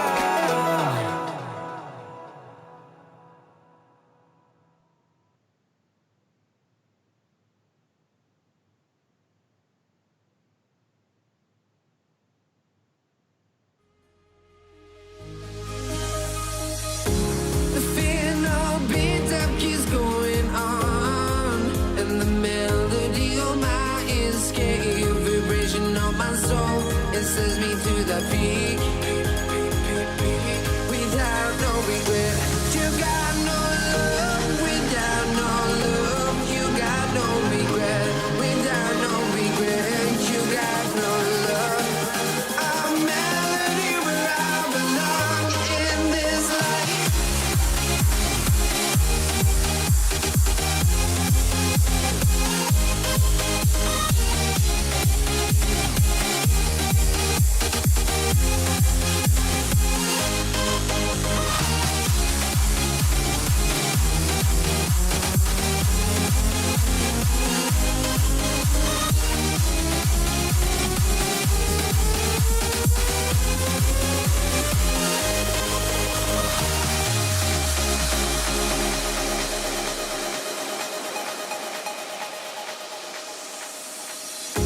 The fear no beat up keeps going on, and the melody on my escape, vibration on my soul, it sends me to the peak. Can we find any light without the music around? There will always be one love on life.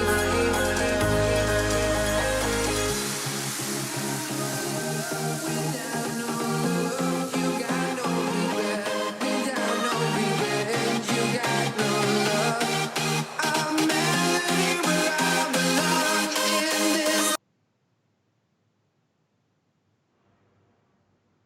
Ladies and gentlemen, welcome back to the Esport Hub 4v4 variant.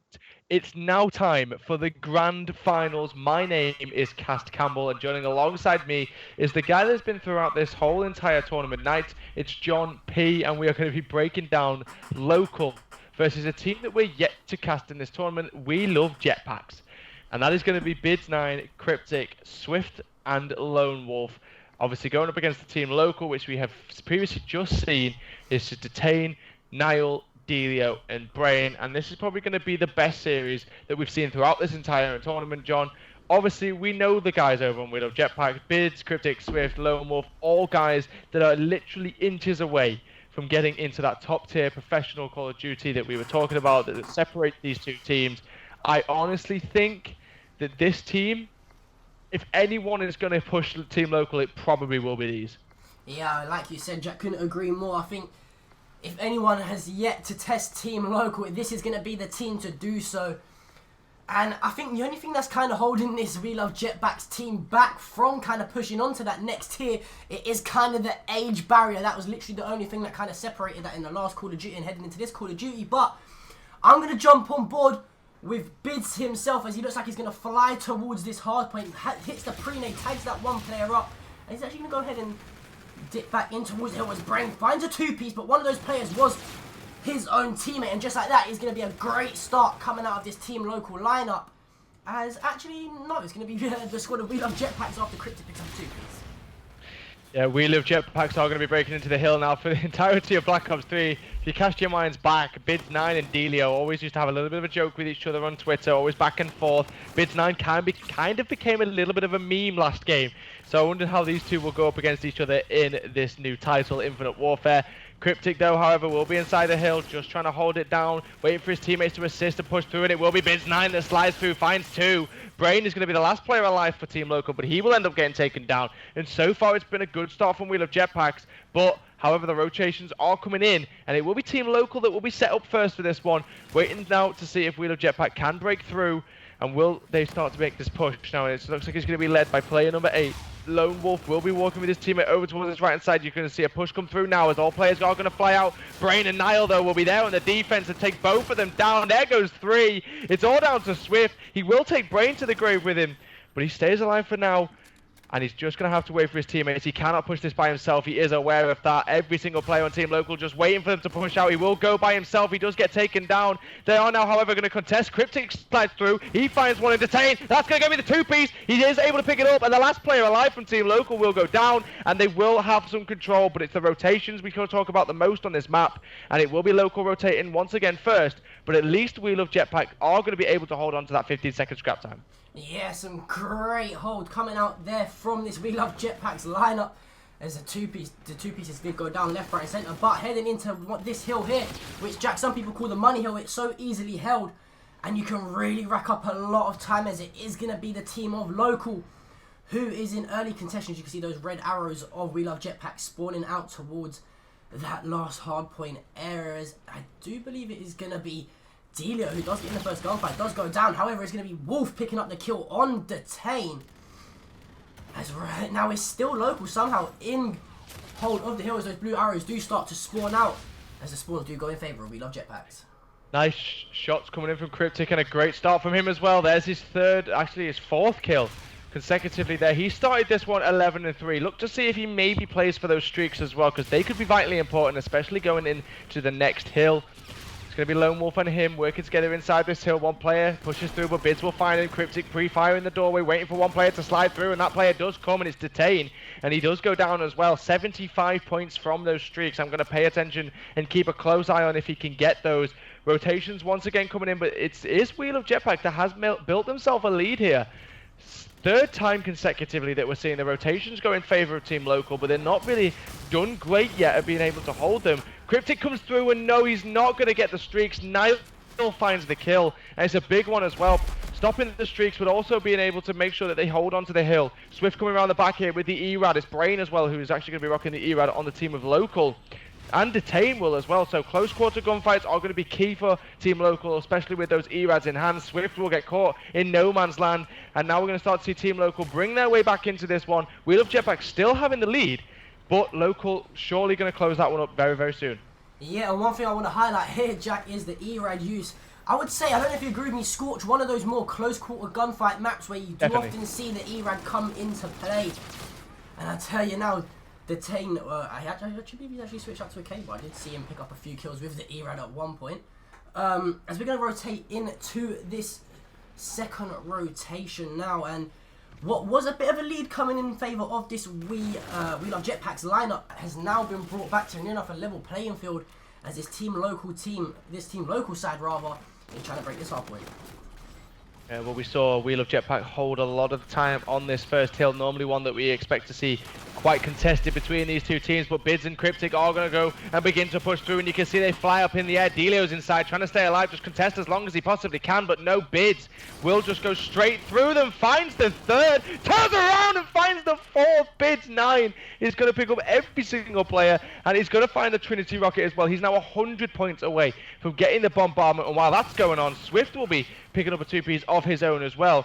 Good return from Wheel of Jetpack. This game did get really, really close, but you can definitely see that they are trying to extend the lead on this one. Cryptic, the player inside the hill. However, Bids did not find the streaks. That's going to be unfortunate. He didn't find the bombardment, sorry, but did gain himself the Trinity Rocket, and they are also set up as well for this next rotation, looking to definitely win this first map.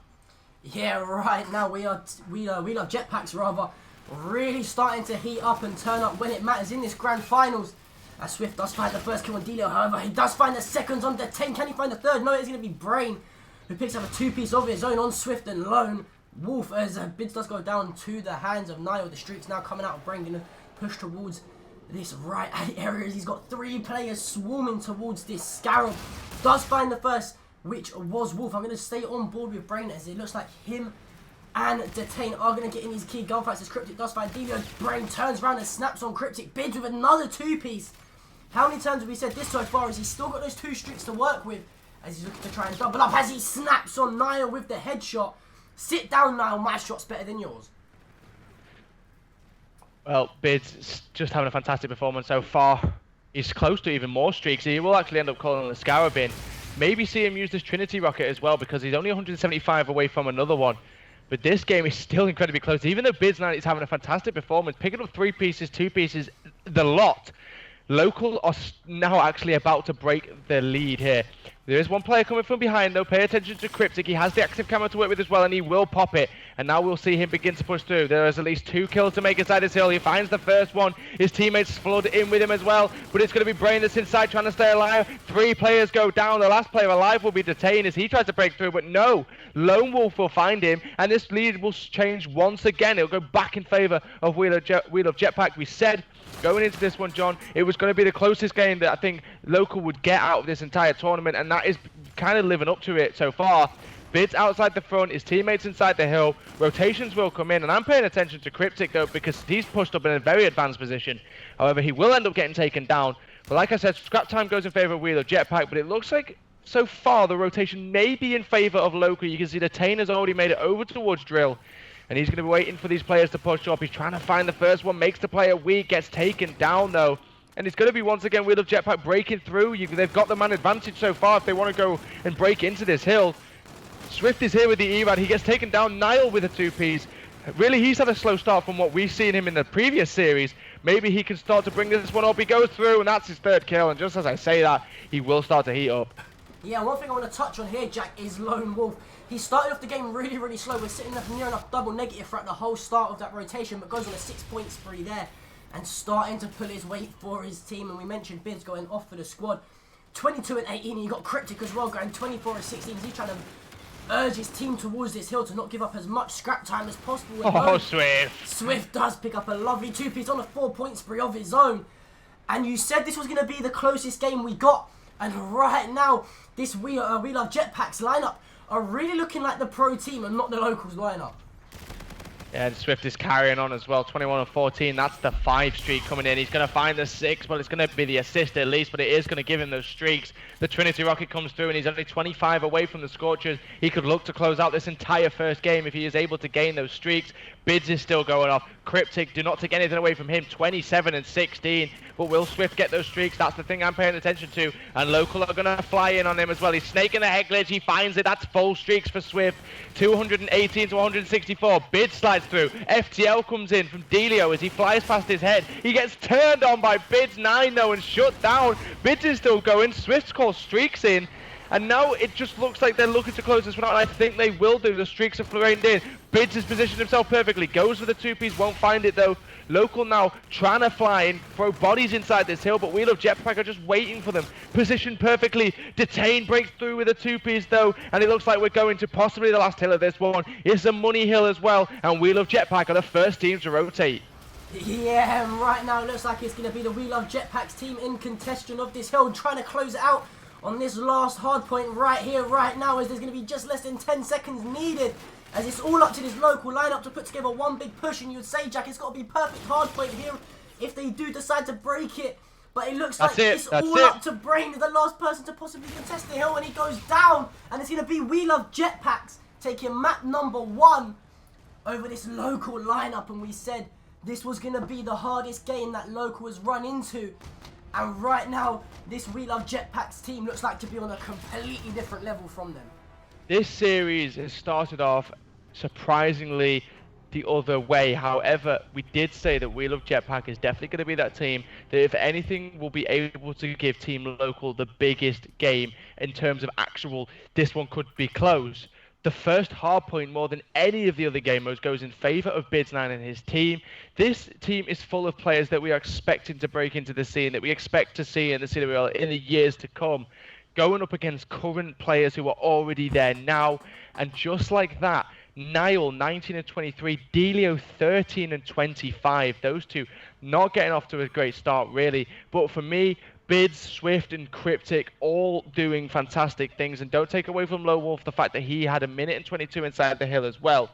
So far, this has been a fantastic start. And I don't even want to cut to an advertisement break, John. We've had far too many advertisement breaks. Let's keep this series running and talk about a little bit more in detail what we saw happen there. For me, it was Bids9 I was paying attention to the most, because he was just playing so aggressive. He was pushing out the hills. He was making sure that the pressure was relieved with inside the hard point. His teammates were then able to pick up the time. And the benefit that was working for them so perfectly was the fact that, yes, even though those players were inside the hill, if Bids did end up getting killed, it was players like Swift and players like Cryptic who were inside the hill, and they were winning all their gunfights as well. So really, it was fantastic work coming in from the We Love Jetpack team. But going into this next one, this is now a best of 5 and not a best of 3. So we're going to go into Search and Destroy next. Now, John, we talk about Search and Destroy, and we kind of spoke about in the last series how Search and Destroy can be that type of game mode where it can go either way. It really can be quite down to luck. It can be quite down to peculiar pushes from the two teams. Now, going into this one, you've got the experienced lineup of Local who are now 1-0 down. You've got to also think that momentum should swing through as well, especially from the team with Bids9 on. I personally think that We Love Jetpacks have every possibility of taking this series 2-0 up. However, Search and Destroy, I think, may go to Team Local. I just think the experience, their pushes that they know, the type of players that they're used to playing on a daily basis against some high caliber teams, I think they'll tie the series up. But I'll be very, very interested and very surprised if this one does go 2-0 to We Love Jetpacks. Yeah, exactly. Going to be real interesting to see if this We Love Jetpacks roster can kind of take that confidence. And that's a big, big factor in Call of Duty, Jack, or in any type of sport or esport in general, that if you come up a really nice first map win, a nice confident performance, kind of going into game possibly sort of the underdogs and really kind of getting through it and taking the map in a devastating fashion, and you got people like Cryptic, Bid, Swift going off, and then you got Lone Wolf kind of doing the objective work, then that's definitely going to be a momentum and a factor swinging into the second map. But you touched on there, Jack, the raw experience coming out of this local lineup. You got Brain, who's a pro player, Niall, Zerg, the pro players. You got Detain, who's kind of pushing towards that stature himself. And I kind of agree with you that just coming up playing against this local lineup, you said they play against the top caliber teams day in, day out. Yeah, they scrim against them. They play against them in Money 8s, in just Fun 8s, whatever. They know how to win maps when it matters. And I think we could possibly see this going not just to leveling up the series now, but possibly all the way through to a map number 5. Definitely has the capabilities of doing that one. And ladies and gentlemen, everybody that has tuned in and watching the stream currently and hasn't heard of the talk show before, well, I'm going to let you know about it because you do not want to miss it. This Thursday, we are going to have the talk show live. It will be hosted by myself. Joining alongside me will be Paradox and Tony from Bulldog Newts. We'll be breaking down so much stuff. This tournament will be one of the things that we'll be taking a look at, because it's the talk show tournament. One of the things we always do is we take a look at the tournaments that we've previously hosted here on the Esports Hub, break them down, maybe even get some player interviews on from the teams that won the tournament, and also we'll be breaking down much, much more as well. The Esports Hub had the privilege of being at I-60 this weekend. We did a couple of t-shirt giveaways as well, and I know that a few people did manage to get themselves one and tweeted us with some pictures, so we'll be having a look into how we did at I-60 and what we got up to.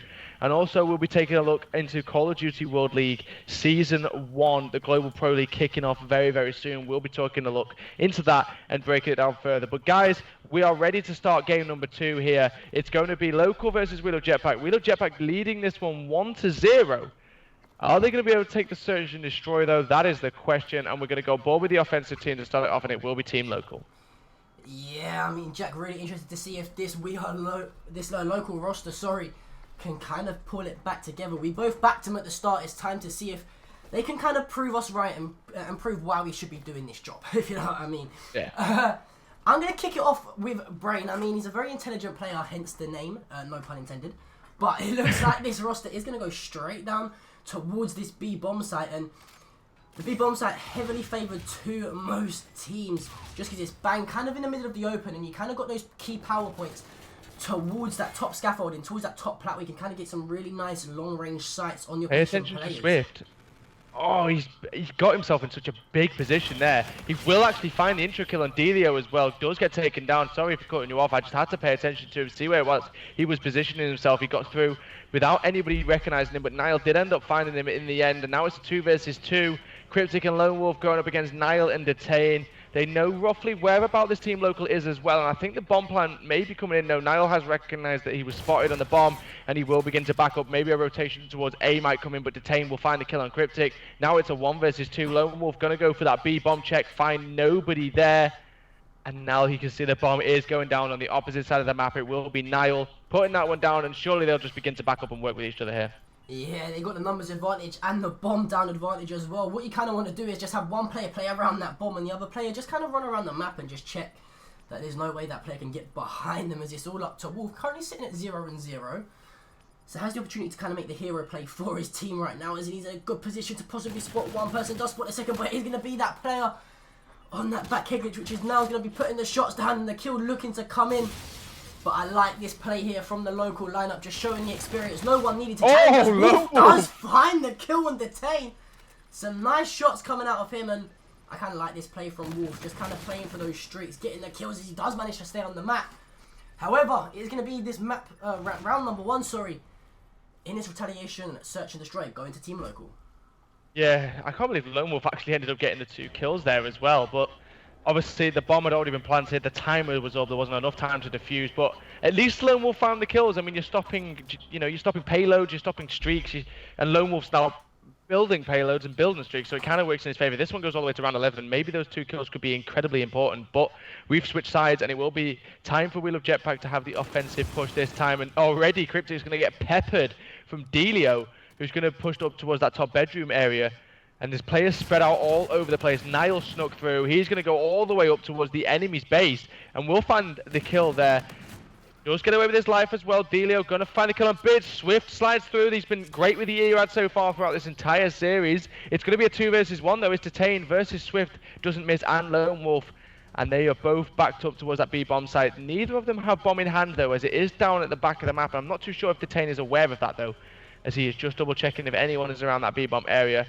And we'll wait to see, I think, if the plant comes through. He needs to try and stop this, though. This would be massive if he could stop the plant. Oh, he peeked. Did he see him? I feel like he did. I'm not too sure. Swift definitely did. Swift now going for the plant, though. Will Detain find the 1 versus 2? One player backed off to the right. One player close quarter, and it's an ERAD as well. And the ERAD is so dominant in those close quarter areas. It's very difficult to win the gunfight against it. But Wheel of Jetpack are going to tie this one up 1-1. I'm just really a bit confused. I don't know if Detain did actually see that player on the bomb. It doesn't look like he did, but maybe if he did, he could have stopped that bomb plant. Yeah, not too sure there. I mean, I thought, me personally, I don't know, I saw him, I don't know if you saw him, but it might be one of those instances where he kind of dipped around the corner and dipped back so fast that he just didn't catch him in his eyesight. But it is going to be We Love Jetpack, taking that round number 2, leveling it up 1 apiece right now, as bomb is going to be in the hands of Delio, as he does hit that high wall run, looking to try and pick up a player. But no, it is going to be Brain finding the first player. Cryptic does go ahead and take down Brain. Can he find the second? Does find the second. It is going to be on Delio, Bids does take down Nile, and just like that, it's all down to Detain, but he gets cleaned up as well. And wow, what a fast round coming out of We Love Jetpacks. Very good round coming in there, able to basically work as a team and clinically finish that round off. They are going to now go up once again into the lead. We saw this in the hard point, they were able to build the lead, and when they actually built the lead in the hard point, they ended up running with it and ended up actually closing that first game out. Are we going to see this team local bounce back though? Already we're seeing payloads come through. I'm assuming it will be FTL. It's the quickest specialist that you can get in the entire game. And it looks like a possible A push might come through, but there will be one player in Detain. He is in a key position to kind of play for intel here. If he spots anybody, he'll call it out to his team. He's not seen anyone yet. There we go. Detain has the intel. He backs up, plays his life perfectly. And it is going to be Swift that pushes up all the way with the bomb. He will actually have time to put this one down. But you can see those 3 players on Team Local are rotating back. And they're just going to look to hold down this site. Swift just playing close quarters. I think he's going to... This is a smart move for me. I think backing up there with the EU, I don't want to be first picked. It's not what you want at all. You want to keep man advantage. And already, if you pay attention to the minimap, Bids has got basically B-bomb completely clear. But no, that's not great at all. If you're going to go down there, you've now lost the intel as well. The Tame will take his teammate down, Cryptic as well. Great defensive play coming in from Local, and they've immediately put this one in a 1 versus 4. The bomb down in a very difficult situation as well, and Lone Wolf will ended up getting picked off, and that was a great defensive round coming in from Team Local. I mean, they recognized from the intel that Detain got that the bomb was going over towards A. They didn't peek anything stupid. They didn't get first blooded. It was actually Local, that ended up getting the first blood. And once that happened, they were able to just converge as a unit onto the Wheel of Jetpack roster and shut them out. So once again, John, we've got this one tied up to a piece. This one could go all the way to round 11, but I expect to see this Team Local do a little bit more of what we just saw then and play this Search and Destroy clinically and possibly close this one out and tie the series up. Yeah, I was literally just about to say there, make the same point as you, Jack. It's definitely got round 11 written all over it, as you think one team's going to have some sort of momentum swing. The other team comes back with the answers, as the bomb is going to be in the hands of Detain as he... no, sorry, that was Delio who finds the kill on Bids on my screen now as I flip over to Detain now to see what sort of kills he can pick up, as it looks like the bomb's going to go straight down on this A bomb site, and this Local lineup has got complete control of this A site here, as number 7 on my screen is going to be Swift, who's in a position to possibly make a few kills, does pick up Detain. Can he find that second player? He's going to be Cryptic, who does pick up now, and just like that, the numbers advantage swings straight in favour of Wheel of Jetpacks. Well, this Team Local's backed up quite far away from this bomb. Nobody from Wheel of Jetpack, though, has gone for the defuse. You can see Delio playing extremely aggressive because he expects someone to at least be on it, but it doesn't matter. It does end up working in their favour. Cryptic and Lone Wolf will find the 2 kills, and this one's going to go back in front for Wheel of Jetpack again. So they're going to retake this lead, and it's going to be back and forth between these two, I would imagine, for probably the entirety of the Search and Destroy game. The one thing I'm waiting for is one team to just go 4-2 up or have a 2-round advantage, because that's normally when you start to see teams in Search and Destroy then be able to get the ball rolling and start to steamroll towards that 6 point and being able to close out the game. But this one so far going back and forth, I'm expecting to see an aggressive round maybe come out from Local here, try to maybe push through that mid-map area, because so far it has been a lot in the favour of Wheel of Jetpack. They've been able to get first in control on Plat for many of these rounds. Delio does get hit with a jammer grenade though. However, that does mean now that Biz9 will know he's in that area. It was Biz9 that threw it. But nope, those players once again on Team Local will back up, play their lives. They know there's no reason for them to peek anything stupid. First blood is so important, and it's just going to go down crazy. Back and forth, 2 kills for both the 2 teams go down immediately, and we're already in a 2 versus 2. Bids and Cryptic going up against Delio and Detain. Those two are playing together, and they're all going to meet each other here. Delio finds one. It's traded by Cryptic. Cryptic pops camo as he gets away with his life. He slides back out, and he will find the kill. Wheel of Jetpack going to go up in that 2-round advantage. It was an absolute bloodbath between the both 2 teams, and finally though, Cryptic in that one most important kill gained himself the active camo payload and will be able to clean it up. We always talk though, John, about how using payloads is so important in Search and Destroy, because Cryptic most likely will not get that payload again for the rest of this Search and Destroy. In my eyes, I think it was good for him to use it there, kind of solidifying that 2-round lead. I mean, I don't know about you, where you go with that one. Should he have used it there? Yeah, I mean, I completely agree with you, Jack. I mean, it's all about putting daylight between yourselves and the opposition, especially in Search and Destroy. And couldn't have asked for a better play coming out of Cryptic. Does pop camo and finds that player, which was Detain. And Cryptic, we said he was heating up in the hard point, heating up again in the Search and Destroy. Sitting at 8-3 right now, currently 50 points off that Trinity rocket, and has got the Scarab to work with as well. However, bomb is going to be down at this B bomb site in favour of this Local lineup. And I'm just kind of seeing it and looking who's in the best position right now to pick up potentially a few kills. It could be Swift taking some shots on that player, which was Niall. As I don't know, is Swift trying to get a bit of an angle here on this ball? As Bids does find the first player, can he find the second? And oh my god, this is a great play coming out of this squad of We Love Defuse Jetpacks. is coming Defuse is in. coming in, and did Swift get shot off the defuse? Yes, he did. He ended up getting killed off the diffuser. The player goes for it once again, though, and somehow We Love Jetpack have won that Search and Destroy round. Now, we've seen so many times in Search and Destroy, if you can plant the bomb for Market Stairs and back up, it's so difficult to break that defense, because it literally will be a case of Niall in that situation was there to play bomb checks. His teammates also around him as well can play bomb checks from all the way at the back on the market stalls there, but somehow We Love Jetpack are able to find the kills, and Cryptic is 10-3, and I'm pretty sure that means he's gained himself full streaks. What a great play in Search and Destroy to be able to use the camo to clutch up for 4-2, and then also in that one as well be able to find the 2 kills for him to be able to award himself the streaks. And it looks like he's playing slow here because they're going to look to use these streaks for intel and see if they can pick up any early kills. And I expect to see player number 3, Delio, could get caught out here as he's in the open near Market Stairs. It comes down, he's trying to hide, he's just trying to hide underneath that staircase. He does actually somehow manage to stay alive. Swift will find a kill though. Streaks have been used, and it is a 2 versus 3 in favor of local. The bomb is down though. Bids trying to stay alive. You need to back away in that situation. No need to challenge. There is one player right behind you though. It's going to be Niall. He will come up behind, and his shots come in. No, he's not going to find the kill. We Love Jetpack staying alive, and Cryptic has the streaks. He needs to stay alive to use them, and it will not happen though. He will get picked off, and local are going to be able to have one more breath of life in this one, but Cryptic still has the Scorchers and the Bombardment to use, so expect to see those come out in this next round. Yeah, and I mean, right now, if you're a supporter of this We Love Jetpacks lineup, you would say with the streaks in hand of Cryptic and the way he's shooting, potentially going to utilize those streaks in this round. I was kind of surprised that he didn't kind of continue playing slow that round once the bomb had gone down, and just kind of used that. I believe it was the Bombardment. Oh no, sorry, the Scorchers that he had left to try to play for that kill off the defuse. But then again, that's where Casters in his it's one of those. Yeah, it's one of those saves. I mean, yeah, he could have popped the Scorchers and tried to play for the 2-piece, call them onto the A bridge, and have the Scorchers just run down there and see if they pick up a few kills. But I mean, it's so much easier and better for you and your team if you just stay alive and maybe use them for the next round. There's no point trying to force those streaks, because if he forced the streaks and they lost the round, then he doesn't have streaks for the rest of the game. So I do like the play coming in from him here. Now they have man advantage once again, and Niall is just going to snap onto Bids 9 there and tie this one up in terms of man advantage. It's now 3 versus 3. Niall has the camo to use as well, firing the shots on the player up towards Plat, as those players will back up. Surely Niall could go for the plant now. There is going to be another player up towards Plat though. Scorchers come in though, and they slide across, and that may be a wasted streak. Unfortunately for Cryptic though, the final Scorcher will find a kill on Delio. This could be the final round. Swift is going to come on the flank. Lone Wolf finds Niall. Detain is in a 1 versus 2. He doesn't have a payload to use. No streaks available either. And the bomb is down. He's got 20 seconds left.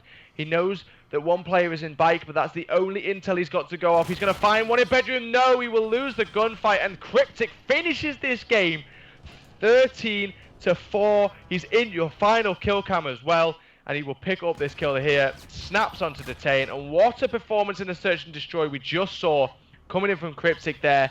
Great plays from him, and a good overall performance coming in from We Love Jetpacks. And wow, John, this is 2-0 to We Love Jetpacks against the team that we expected, we could say was the favourites coming into this grand finals. Definitely the more talented roster in terms of the more prestigious Call of Duty and high-level Call of Duty that they play on a daily basis. But no, it is the top amateur team coming in big in this one, and they're 2-0 up in the series. We're going into uplink next, and I would have said that it was going to easily be local that would have taken that uplink just because it's more of a teamwork game. But now, I don't know which way this one's going to go. Yeah, this series has kind of been flipped on its head. Like you said, we thought local was going to come out strong and take it, but it is the We Love Jetpacks lineup 2 up. Guys, we're going to cut to a quick, very, very quick commercial break as the lobby does get changed over. Don't go anywhere, because we'll be right back.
Ladies and gentlemen, welcome back to the 4v4 variant Esport Hub tournament.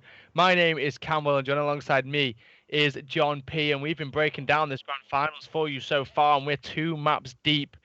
It is currently 2-0 to We Love Jetpack. We would have think coming into this one that Team Local, the more experienced roster, the pro roster, you could say, they are actually 2-0 down in this one. Bids9, Cryptic, Swift doesn't miss, and Lone Wolf so far have had a great start to this series, and this could possibly be the last map as well. We're going into Precinct Uplink next, and there's a few things to pay attention to that me and John have been speaking about throughout this series. First map was Scorch Hardpoint, and we expected to see a lot of E-Rads coming out, and we did see that as well. We saw Swift doesn't miss was using one. I'm pretty sure at one point Bids had one in his hand, and I know that Lone Wolf was as well. But really, what I'm trying to get to was that Wheel of Jetpack kind of dominated the E-Rad battles. I know that Brain was trying to use one on the other side, but really most of the E-Rad gunfights were going in the favor of Wheel of Jetpack. Now we're going into Precinct Uplink, and really I do see a lot of E-Rads used on this map as well, especially for the drone control. And if it comes down to it once again, that we see the E-Rad dominant power being in the favor of Wheel of Jetpack, this one could very easily be closed out here, and this grand finals could be over with Wheel of Jetpack winning the entire series 3-0.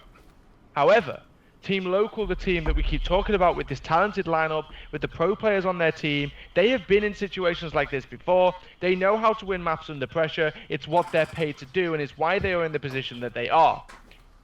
This one, for me, I'm going to make a saying by throwing it out there that I'm actually reckon that Wheel of Jetpack close this series out and they finish the tournament 3-0.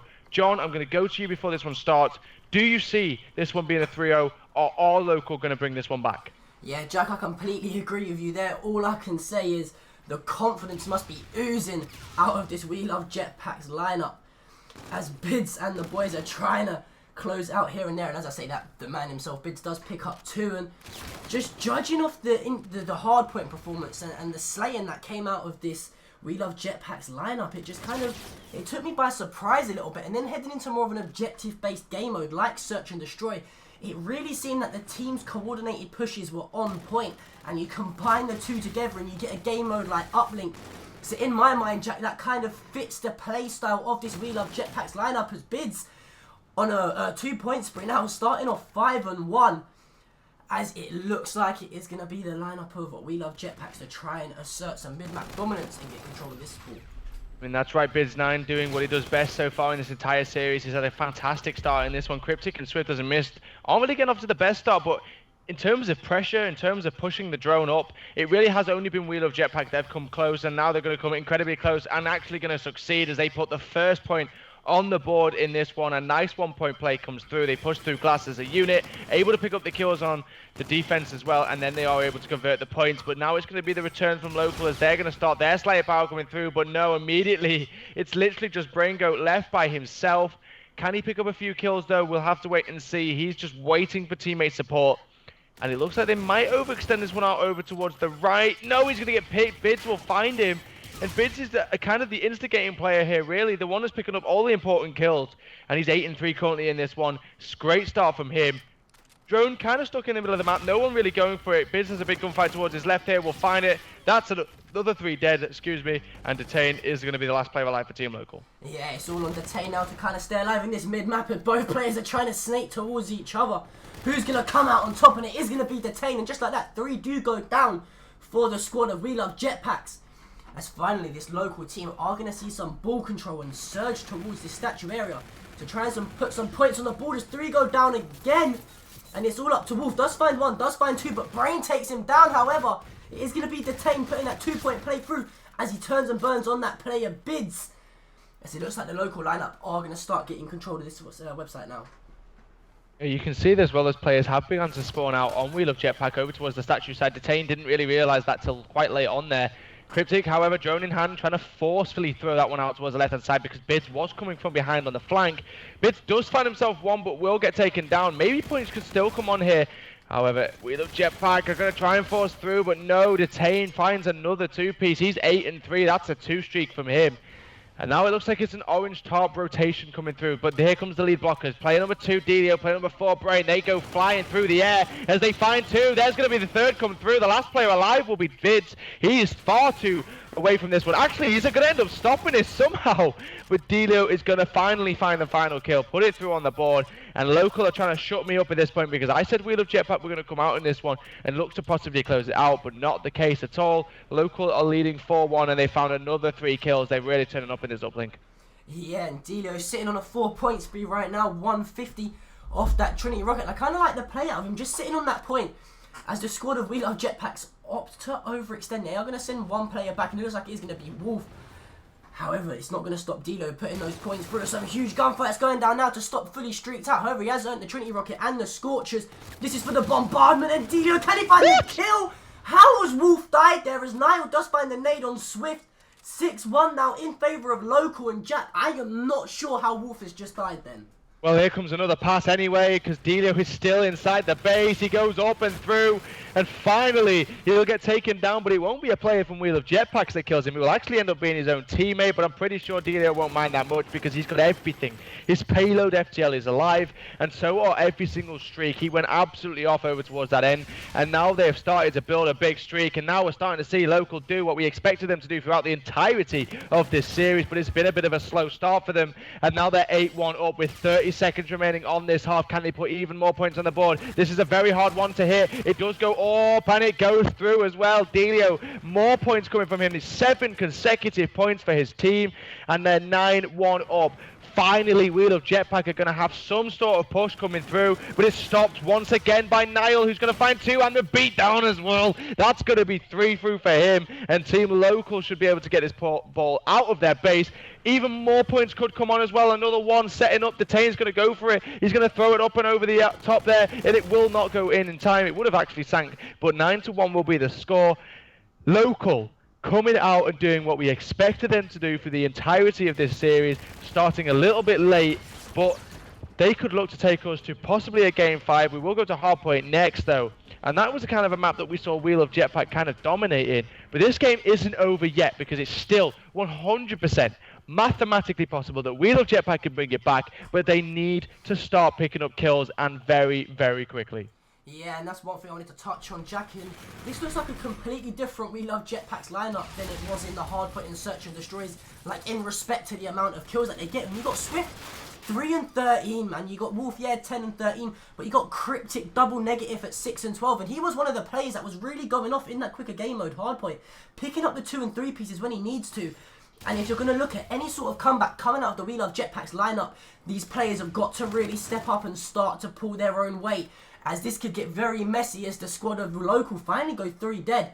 And it could possibly be now is the time for this Wheel of Jetpack's lineup to try and put some points together.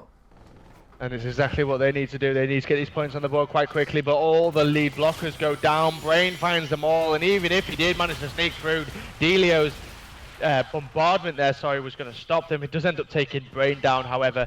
9-1 is still the score. You can see Detain has got himself inside drone control. He's going to find the big intro kill as well. Going to go through, trying to find another one. Runs out of ammo, but there's his teammate Brain to assist. And now they can begin to force this one out. It looks like it's going over towards Orange Top. Detain's going to be that lead blocker. He finds the first intro kill. There's another one there as well, but Delio finds him. And that's going to be even more points on the board as Brain goes up and through the air. Gains himself the payload overdrive as well. And Local really starting to run away with this one. Wheel of Jetpack are not finding anything to stop them. Finally some intro kills, but once again Brain finds a 2-piece, and they just can't stop anything right now. He pops the overdrive, he's got the drone in hand, and they're just going to look to run and force even more points on the board. Brain goes up for the 1, it goes all the way through, and it does end up missing, so a sigh of relief if anything for Wheel of Jetpack. They get the drone reset, but it's still 11-1. They are still 10 points in the lead. Yeah, this Wheel of Jetpack's lineup right now just trying to stop the bleeding, as Local can smell blood and they're sure going for it. And we spoke, Jack, about the individual gun skill and the pure experience coming out of the Local roster. 3 members of their team are professionals playing in the CWO. This is what they do for a living, and they're showing why right now. As this Wheel of Jetpack's lineup just has no answer, and I said it before, it looks like a completely different lineup. As Swift tries to mount and possibly hit a 1-point play, but it's going to be Niall with another 2-piece shutting that player down. And Jack, one thing to notice that this Wheel of Jetpack's lineup was what you could call the preferred side to start off with. They was attacking towards that back spawn trap area where you can spawn trap the opposite team in that back alley, and they didn't take advantage of it. And now Locals kind of set up a few times and put them in that spawn trap, And even though the 2-point play doesn't go through there, the 1-point play does. And that's what's kind of swinging the momentum in Local's favour. Yeah, definitely. 12-1 though, and when you've got Local on that favoured side, as John was saying now, though, on that favoured side, they're just going to look to put you in a spawn trap and just completely slay through. But if anything to take from this series, Bids 9, you could say the only player doing anything to change this entire game up. 26-21 from him, but the other 3 of his teammates are being completely slayed out by this Local lineup. 21 kills for 3 of the players on Team Local. Detain has the 2 points as well. The only player neutral, nobody negative at all on this Local lineup. Another 2 point gonna go through, and that's 14-1. A minute and 35 remain, and this game is surely over, because we've not seen even a single successful push coming from Wheel of Jetpack. Even when all the players from Local are nowhere near their spawn, Detain comes back and finds the big intro kill. I think more than anything, John, that Local were trying to make this series a little bit interesting. And I'd love to say that Wheel of Jetpack were, you know, dominating Local. I don't know whether they were going 100%, because this is what we expected to see, and we're seeing it right now. A team like Wheel of Jetpack that are 2-0 up in the series after a dominating hardpoint should never lose to just this much of a lead. Niall has the camo, and surely he'll pop it here for even more points, kind of just adding insult to injury. He's dipped, dodging, diving, goes to the 1, and there was 3 players waiting for that interception. They will get it off. 50 seconds remain on this one, on this series, well, this map I should say, is definitely over. We can all agree that Local are going to go through. Even more points coming on as well. Swift has already left the game, so let's start to take a look at where we're going next in terms of the hardpoint. Now we're going to go to Breakout.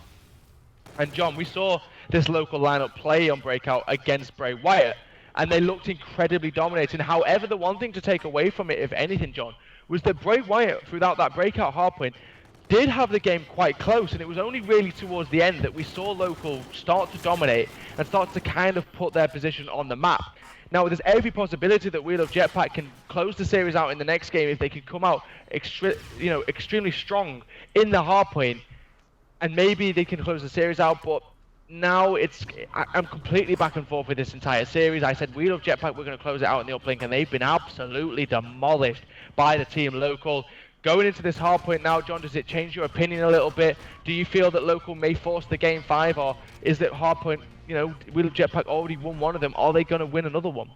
Well, I mean, you kind of touched there. Last time we saw them play Breakout, you mentioned the slow start that they had in that game. It was only kind of going into the 3rd rotation of the Hills, I believe, that they started to heat up and put a bit of a distance between themselves and Bray Wyatt. However, going up against a team like this We Love Jetpacks lineup that comes out all guns blazing, firing on all cylinders, that's kind of the only thing that's kind of swinging me in favour of the We Love Jetpacks lineup. If they can replicate the fast start like they did in the first hardpoint we saw them play on Scorch, then in my opinion they have got what it takes to kind of rally through and take this potential map number 4. Definitely. It's all going to come down to how fast they start and if the Local lineup is going to start slow.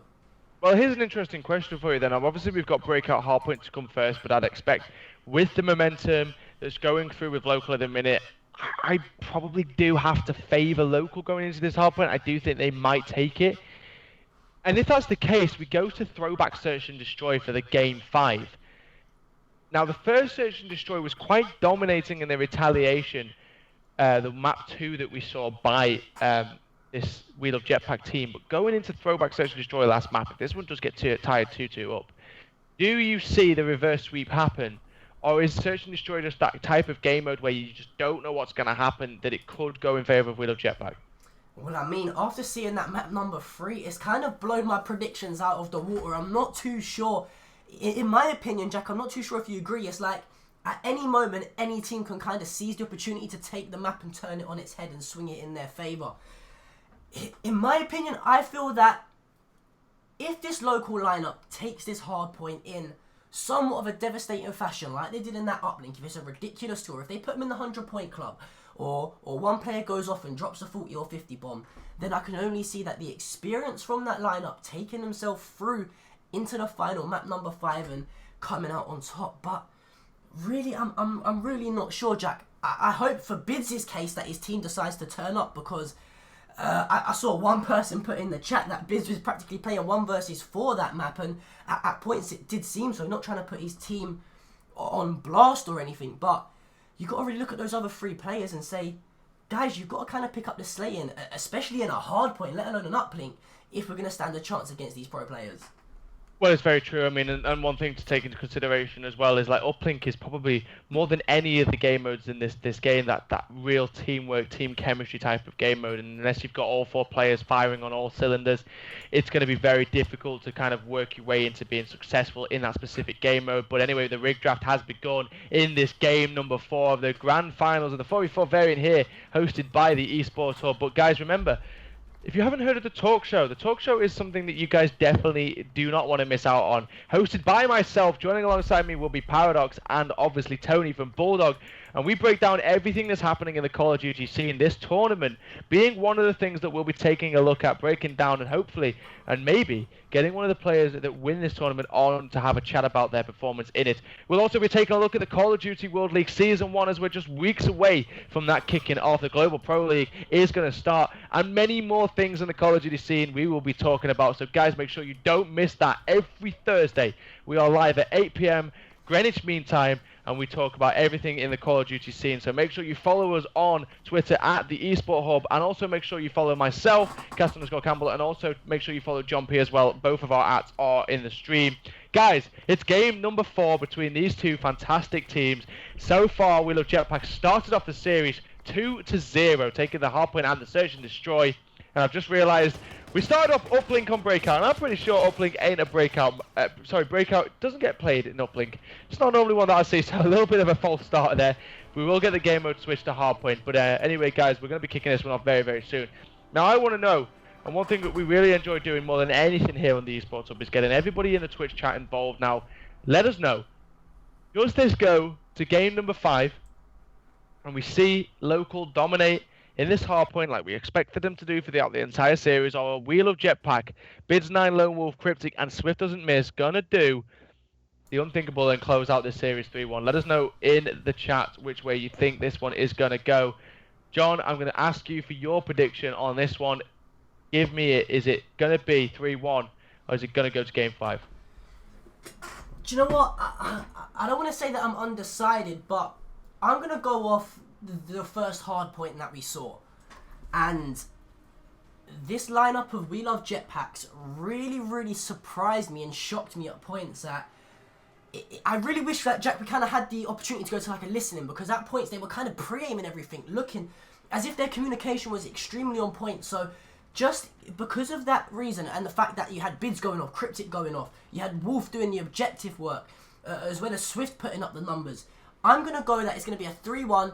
The squad We Love Jetpack is going to close it out here and now.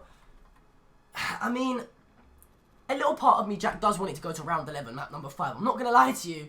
Any caster loves it going to round 11, but I can only see it going 3-1 in favour of this We Love Jetpacks lineup, judging off the first hard point that we saw. Yeah, definitely. I do feel it will be interesting if it did go all that way, but I don't know. I kind of see that We Love Jetpack could come out and do what they did in the first hard point. Part of me thinks that, but then part of me just thinks, well, what we just saw in that uplink was exactly what we expected to see from local through the entirety of this series. A little bit of a slow start, and now they're finally starting to pick themselves up and get themselves going in this one. Finally, though, we have got the correct game mode. It is hardpoint on breakout. And I'm just looking through the chat to see some of the predictions. Somebody says 3-1. This one's closing out here. So expecting the Bids9 team of We Love Jetpacks to close this one out. Somebody else reckons this one's going to the game 5 though as well. So kind of mixed really in this one. We don't know where it's going to go. It's going to come down to this hard point though. We're going to have to wait and see what happens. But 20 seconds remaining. I want to kick off this one starting on board with a player from local, and actually is Niall, because if you cast your mind back, John, to the first time we saw Niall playing this one against Bray Wyatt, he had a fantastic start to this game. Yeah, I believe he went, I think it was either 8 or 2 or 8 on 1 off the rip or something like that, and he was picking up 3 pieces for fun on this map. So definitely going to be your player to look out for in terms of this breakout hardpoint, as Niall and the gang are going to be surging towards the hill, and it looks like it is going to be Niall to get involved in this first gun engagement, as no, it's actually going to be Swift taking down Detain, Lone Wolf taking down Delio. As, oh my god, Bids absolutely shreds Niall apart, as it looks like it's going to be early hill control for this We Love Jetpacks lineup. Every single player on We Love Jetpack finding themselves the first kill on the board for them, and they're continuing to slay out as well. more kills being picked up around the hill. Swift just comfortably sat inside, not being challenged as of yet, but finally the push from Local will come in, and it's led by none other than Delio as he's going to push over towards the left hand side. Niall will find the first intro two-piece. Delio over here towards Showers as well, but Cryptic is going to absolutely turn and burn, and he will take down that player. He started off 3-0. Look for him to play for streaks as well, as Bids returns with another two-piece, and now it's Wheel of Jetpack who will begin a push out. You can see that Local have found the rotation. Pay attention to player number 2, Bids, though. He's inside the new hard point and does spot those players spawning out. He's going to get taken down by Brain, though. They need to stay alive, this Local lineup, find the kills as well, because they're being absolutely pushed by every member of Wheel of Jetpack. It's a 3 versus 3 currently inside this hill. Detain opting to go up and around the back. Cryptic finds a big intro kill. He's 4-0. Lone Wolf goes down. Swift finds another one, and it will be Wheel of Jetpack who are still inside this hill. They're picking up kills left, right, and center, and it's going to be 3 dead. And what a fantastic start to this hard point by Wheel of Jetpack. Oh my god, can't believe that the Wheel of Jetpack's lineup held that hill. Some great team efforts coming out there, and the individual gunfights going all in their favour. As Cryptic, man, we mentioned it in game number 1 as well as the SND, putting up some huge numbers for his team, starting off at 4-0, however. 7-3 from Bids as Niall finally does end that streak from Cryptic. Swift does take down Niall, however, and it is going to be the scrap time going in favour of this Local lineup. However, if you look at that red arrow, number 6, it's going to be up to Delio to hold off this push from the rotation coming out of this Wheel of Jetpack's lineup, as Brain and Delio, the duo, taking down Bids and Wolf. Brain finds the third, and what looked like a decent rotation coming out of this Wheel of Jetpack's lineup shut down just by the pure gun skill coming out of this Local lineup. Yeah, great rotation coming in from Delio there. He will end up getting taken down by Swift. However, Swift needs to stay alive, wait for his teammates to push. It's a pinch possibly coming in here. Lone Wolf will be inside the hill, but Brain is going to find the 2-piece. That's the 3-piece and a 5 streak from him as well. 75 from the bombardment. He's turned up towards the start of this new rotation. Him and Delio kind of led the way, but it ended up being Brain that stayed alive. The NV4 working for him. Detain plays very aggressive as he pushes out. It's going to be Brain that pushes up, though. Will he get the streaks? No. Lone Wolf, massive kill coming in from him. Stops the bombardment coming in from Brain there as well, but streaks have already been awarded for him. They can finally break into the hill, though, and they were 40-4, and they've clawed their way back into this one. Rotation once again, and it's Local who rotated first. Yeah, we spoke about whether it's going to be the quick start from the Wheel of Jetpack's lineup that kind of betters the Local roster here, and it looked like it was going to be that way. However, the Local lineup showing their experience, starting to turn up when it matters. I'm currently on board with player number 3, who is Swift, who looks like he's going to go on that flank round the back of the map as kills do go down in favour of the Local lineup, and it's all up to Swift now to try and make the play. Does get spotted in the back, does find shots on that first player, which was Delio. However, Brain, who got the flank of his own, takes it down. Detain gonna find one in the hill, which is Cryptic. However, he does fall, and it's just back of all gunfights. Wolf does take down his own teammates, Bids, and Detainable cleans up Wolf. And just like that, it's gonna be the team of Local going ahead for the first time in this map.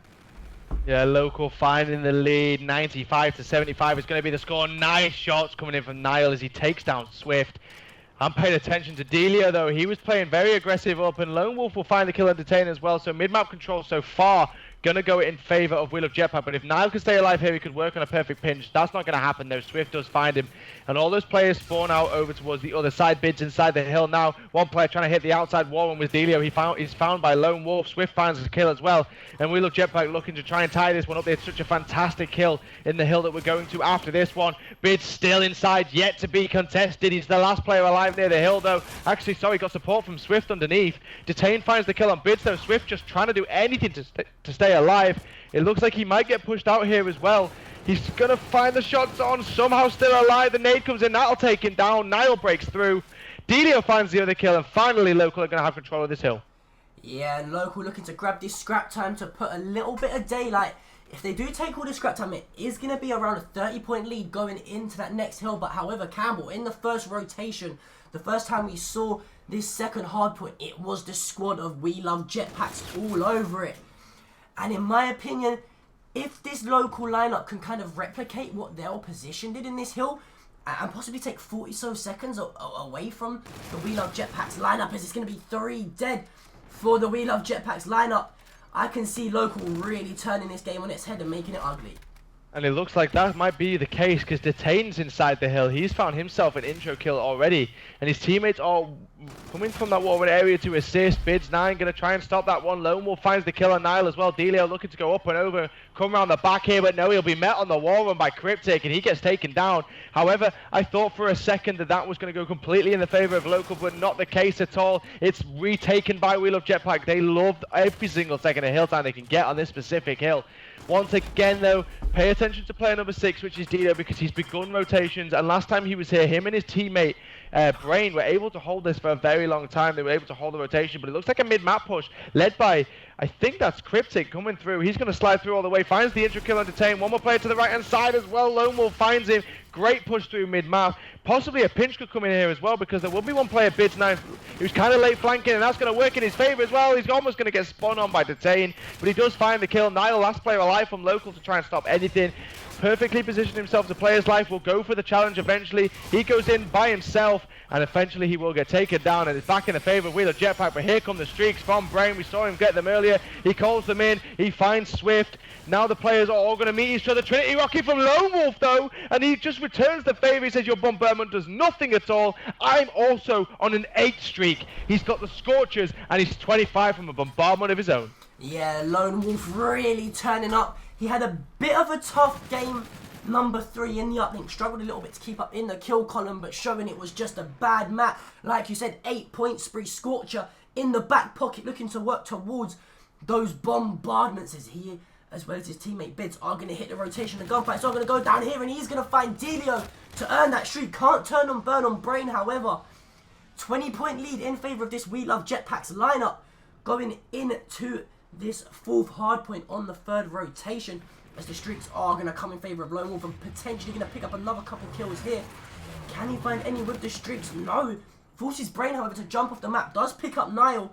I'm still on board with Wolf here, as he's in a potential position to kind of work together a pincher. Can he find the player in the hill? Does pick up that player on the team. With one more player to left, turns and runs. Some great awareness coming out of Wolf there. Picks up a 2-piece, and Bids picks up a 2-piece of his own. Lone Wolf is 24 and 15. He's on another 3 streak. Has the bombardment to use as well. He's had a fantastic performance so far. Great intro kills coming in as well. Plays his life perfectly. Finds the 2-piece, and he's going to look to hold on to this scrap time. But however, it will be Brain Go, led with his teammate, going to try to force their way in. Bids9 will be there to meet them, and he finds another 2-piece. Bids9 is 20 and 14. It's a combined 7 streak so far from this Wheel of Jetpack roster. Bids9 is going to look under the bridge and find Brain as well, and takes him down. And it looks like Wheel of Jetpack are looking to close this one out right here. They do not want this one to go to a search and destroy, and another 3 go down. It's all down to Brain Go on Team Local. Can he stay alive for long enough? He's going to look to push up towards this top main road area. He breaks through. His teammate Dealer will be there to find the kill, and Brain takes down Cryptic. Finally, Local are going to find a few kills, and can they push through now?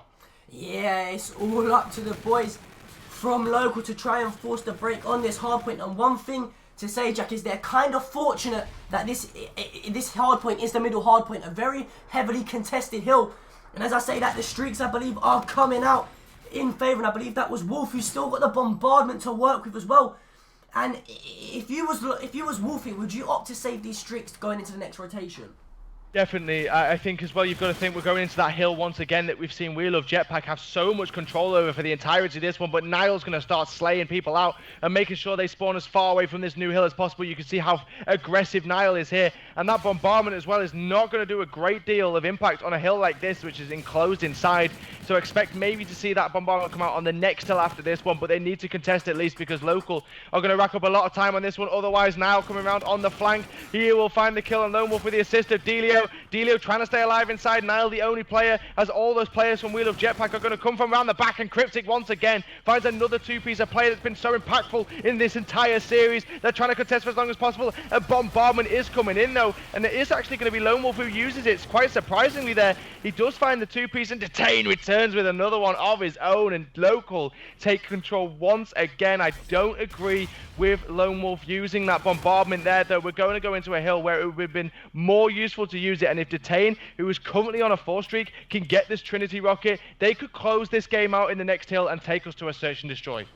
Yeah, I'm not too sure about the play with the bombardment there from Lone Wolf. Like you said, Jack, I would have probably rather to use it on this hill here It's more open. In my opinion, the player to watch is Detain, to see whether he can earn this Trinity Rocket. He's going to opt to use the Scarab to try and get a couple more points closer. Is going to get a 25 XP boost as he does find 1, does find 2, as well as the hardpoint contestation. Does get fully streaked out here. Cryptic camoed. Does Camo take him down? And this is a huge play coming out of Cryptic. Can he find the player? No, it's going to be now who shuts him down. And it's all on Detain. I mean, right now he could really go huge and push this lineup out with the streaks. And it looks like it is going to be the squad of Local to force a game number 5. If Detain does find 1, can he find the second? It is going to be now picking up Cryptic. Delio does find Swift, does not miss, and just like that, wow, we're going to a map number 5, chat. For a lot of that game, the majority of that game, I expected Wheel of Jetpack to close it out, and I honestly think it came down to that use of the bombardment. I don't know why it was called in. I think he was trying to relieve the pressure from inside the hill, so he decided to call it in to basically target around that mid-map area and make sure that the team of Local could not push up and be aggressive. I expected that would be the only use really, but it didn't end up working because by the time the bombardment came in, Local were already in the new hardpoint. They were already safe inside. It then rotated over and Detain went absolutely off. A sick streak from him really forced the enemy team out. We saw the camo play come in on the side of Wheel of Jetpack and it didn't really work at all. And then the camo play came in from Niall, and it actually worked out way better. He was able to push out at least 3 players and actually end up holding the hill. So ladies and gentlemen, another grand final here in the Esports Hub that's going to the game number 5. It's Throwback Search and Destroy to close out this final series. Do not go anywhere. And when we return in this very, very short intermission, we will be back for game 5 Search and Destroy in the grand finals of the 4v4 variant Esports Hub tournament.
Give me reasons to doubt, try to keep me down, but I'll put the flame out, you can't get to me.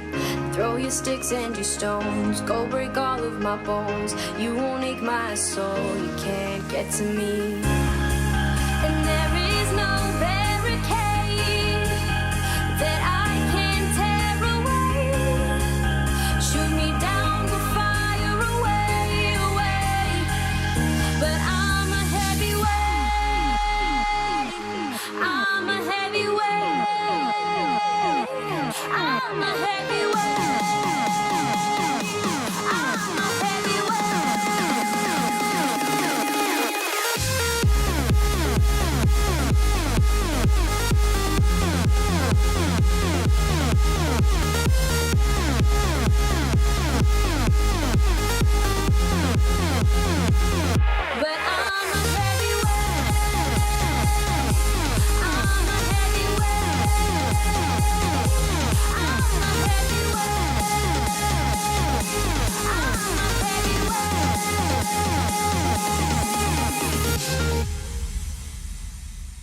push me down to the ground. What goes around comes around. You won't put the flame out, you can't get to me.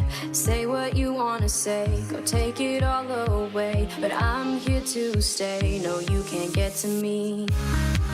And there is no barricade that I can tear away.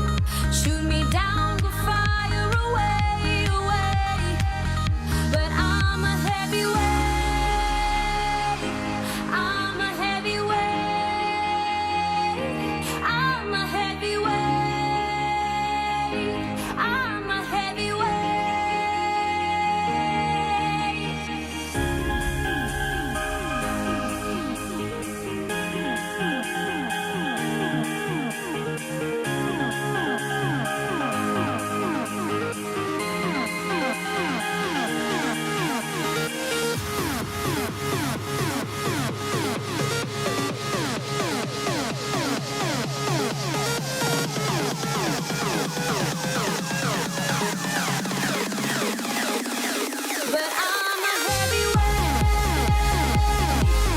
I'm a heavyweight, I'm a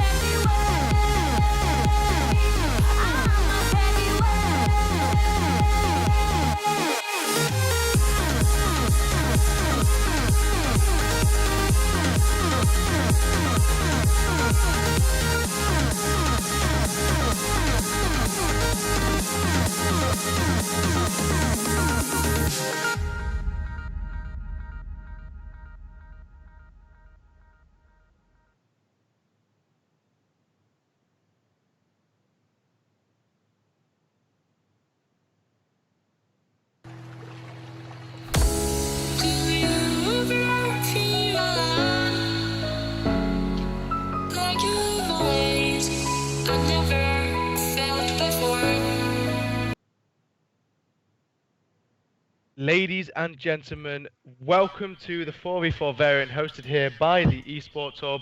And we are into Game 5 Search and Destroy Wheel of Jetpack, going up against Team Local. Wheel of Jetpack is Cryptic, Swift Doesn't Miss, Bids 9 and Lone Wolf. And Team Local is Detain, Actually is Nile, Delio and Brain. And this one has gone all the way to the Game 5 Search and Destroy. And Team Local are setting themselves up currently to complete the reverse sweep. They were 2-0 down originally in this series. Wheel of Jetpack took the first hard point, then they search and destroy.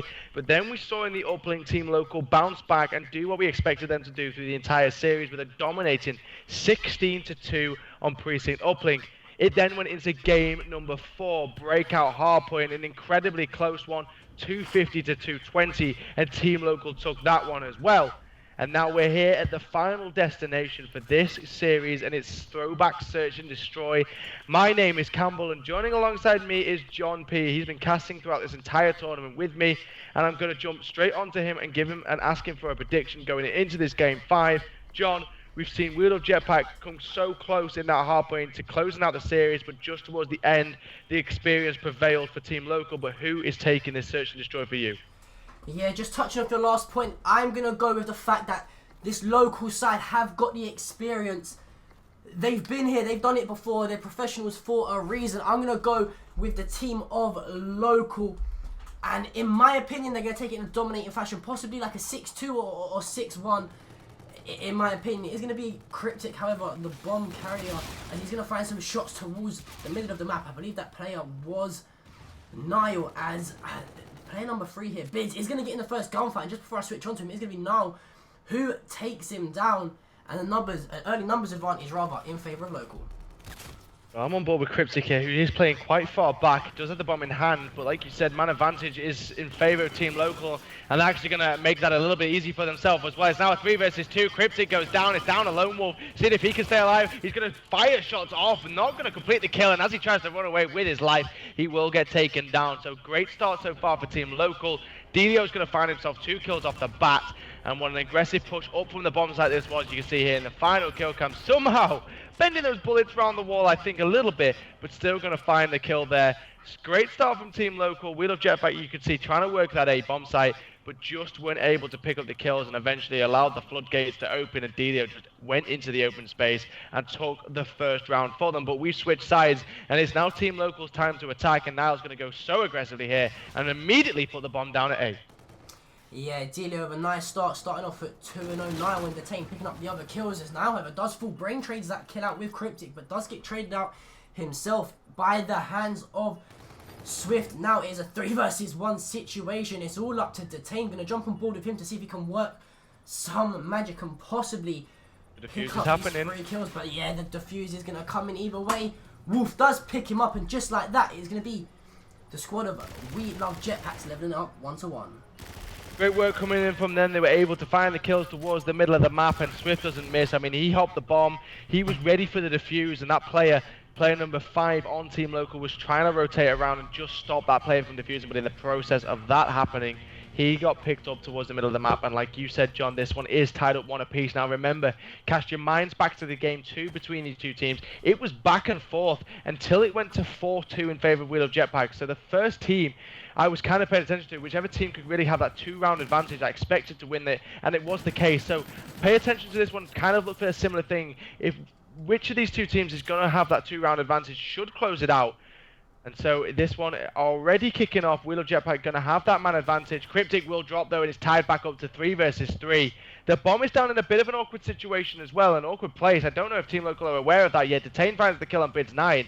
But Swift is in a good position here to work some magic. Will rotate back, collect the bomb.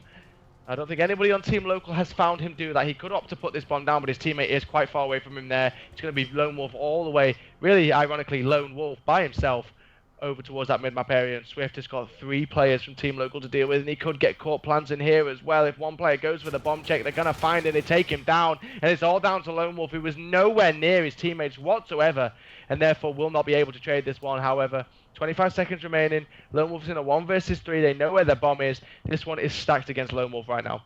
Yeah, there's a bit of a weird play coming out of the We Love Jetpacks lineup there, as the kill does come in, and Local do go up 2-1 here. But I'm not too sure why that player, I believe, was it Cryptic, who had the bomb, elected to put the bomb down when his teammate Lone Wolf was near enough on the opposite side of the map.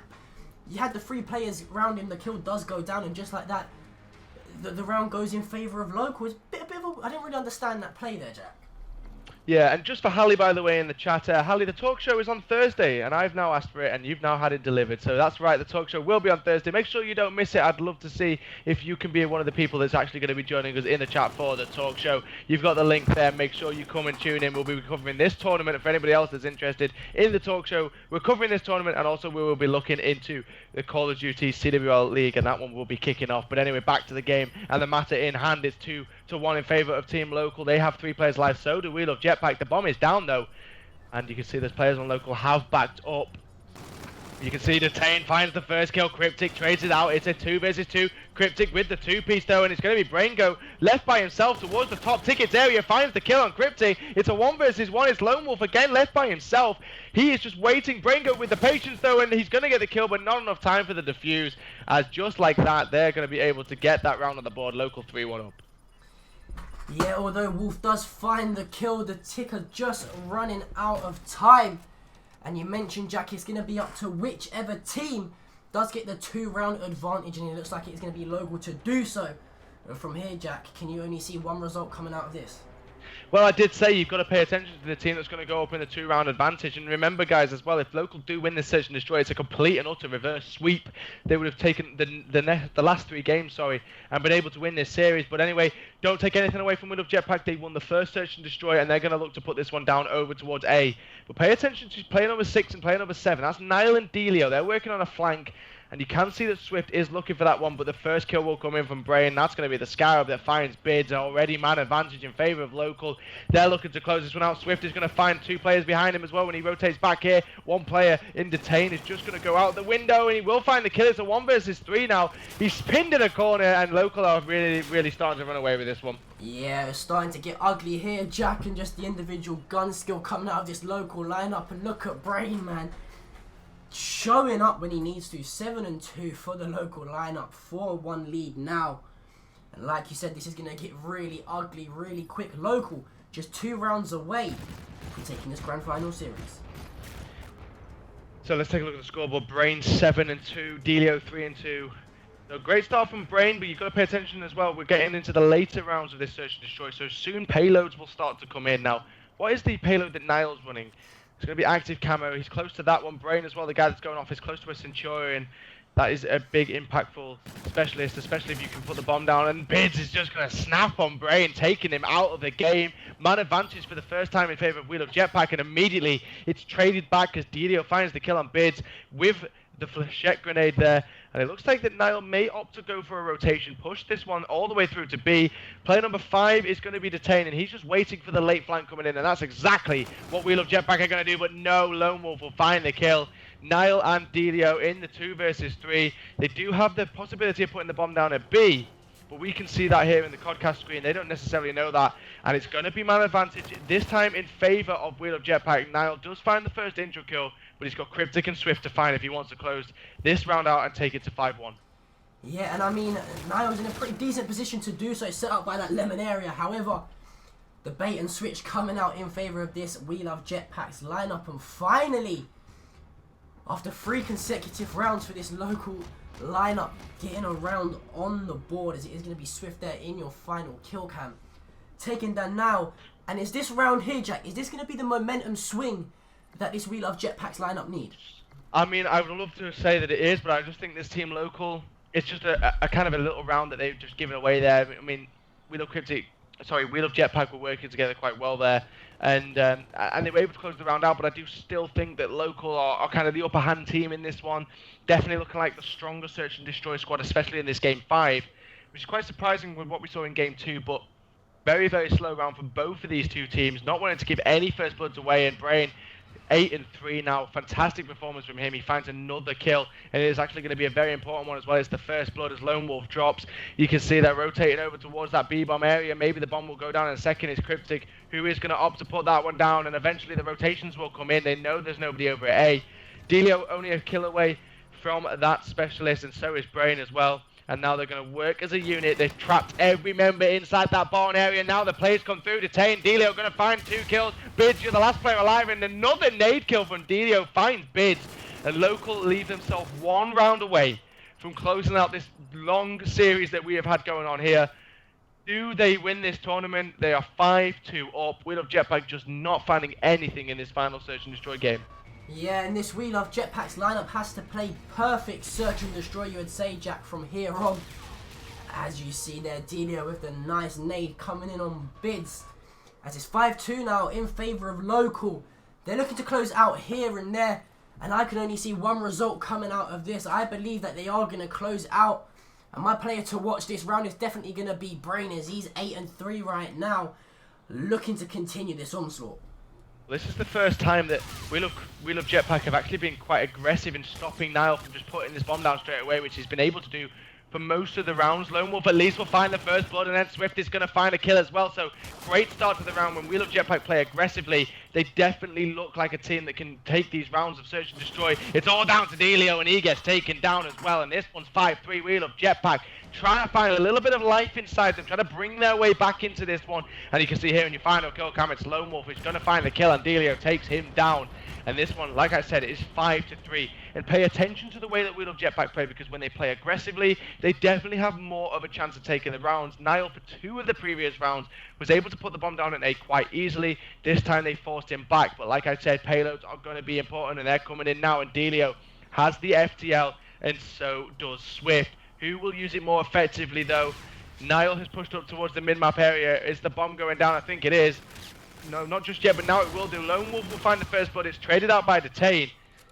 Cryptic should be able to get the bomb down here, but no. Niall's going to pop the camo. He flies out, doesn't spot anyone.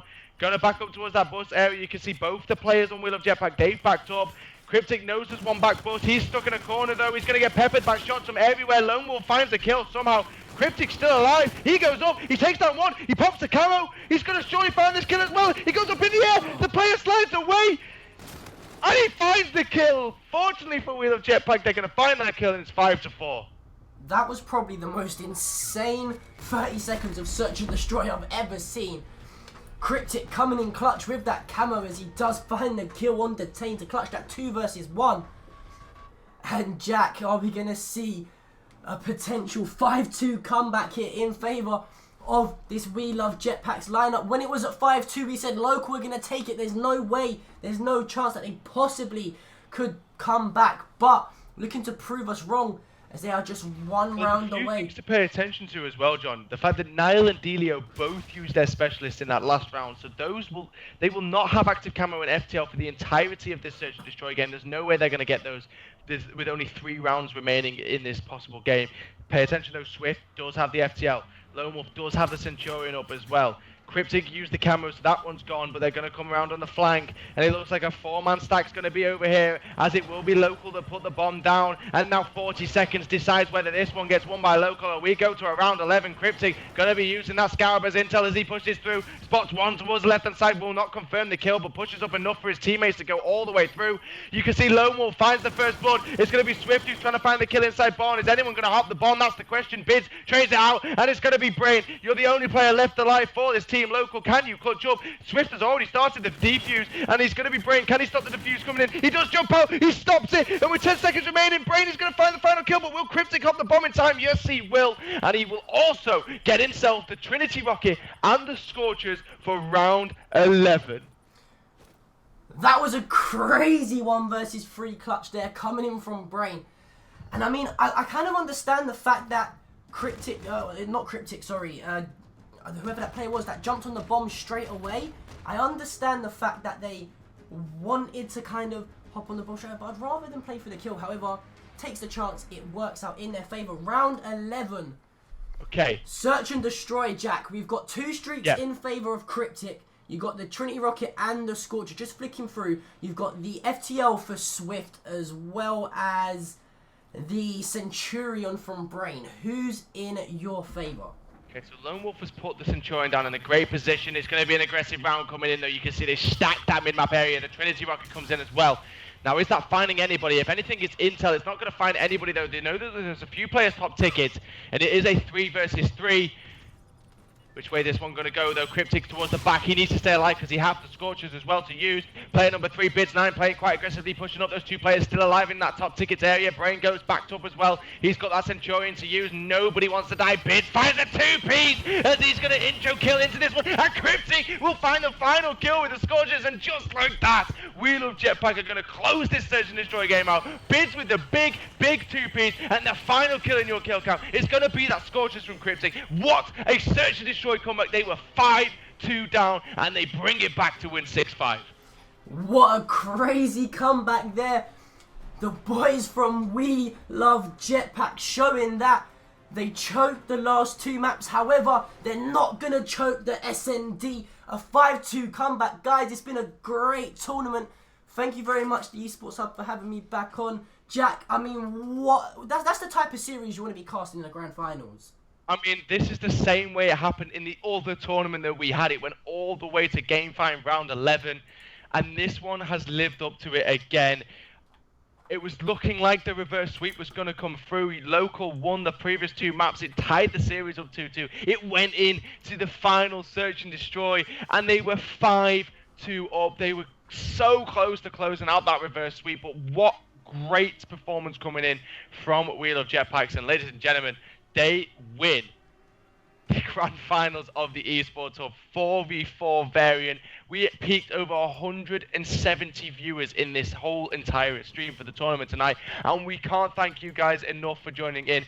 You guys that are in the chat, that are watching the stream right now, we couldn't do these tournaments without you guys, and that is exactly what we want, and we love the respect, and we love the involvement that you guys bring towards us here. But remember, the talk show is the next thing on the list, and it is on Thursday night, 8 p.m.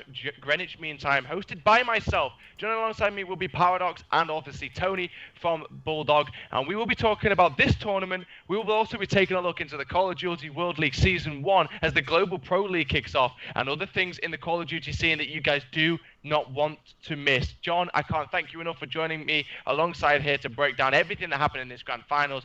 But with all that being said, another fantastic tournament happens here at the Esports Hub, and another one on its way on Saturday that you guys do not want to miss. I have been Campbell. My colleague has been John P. Guys, we'll catch you next time here at the Esports Hub.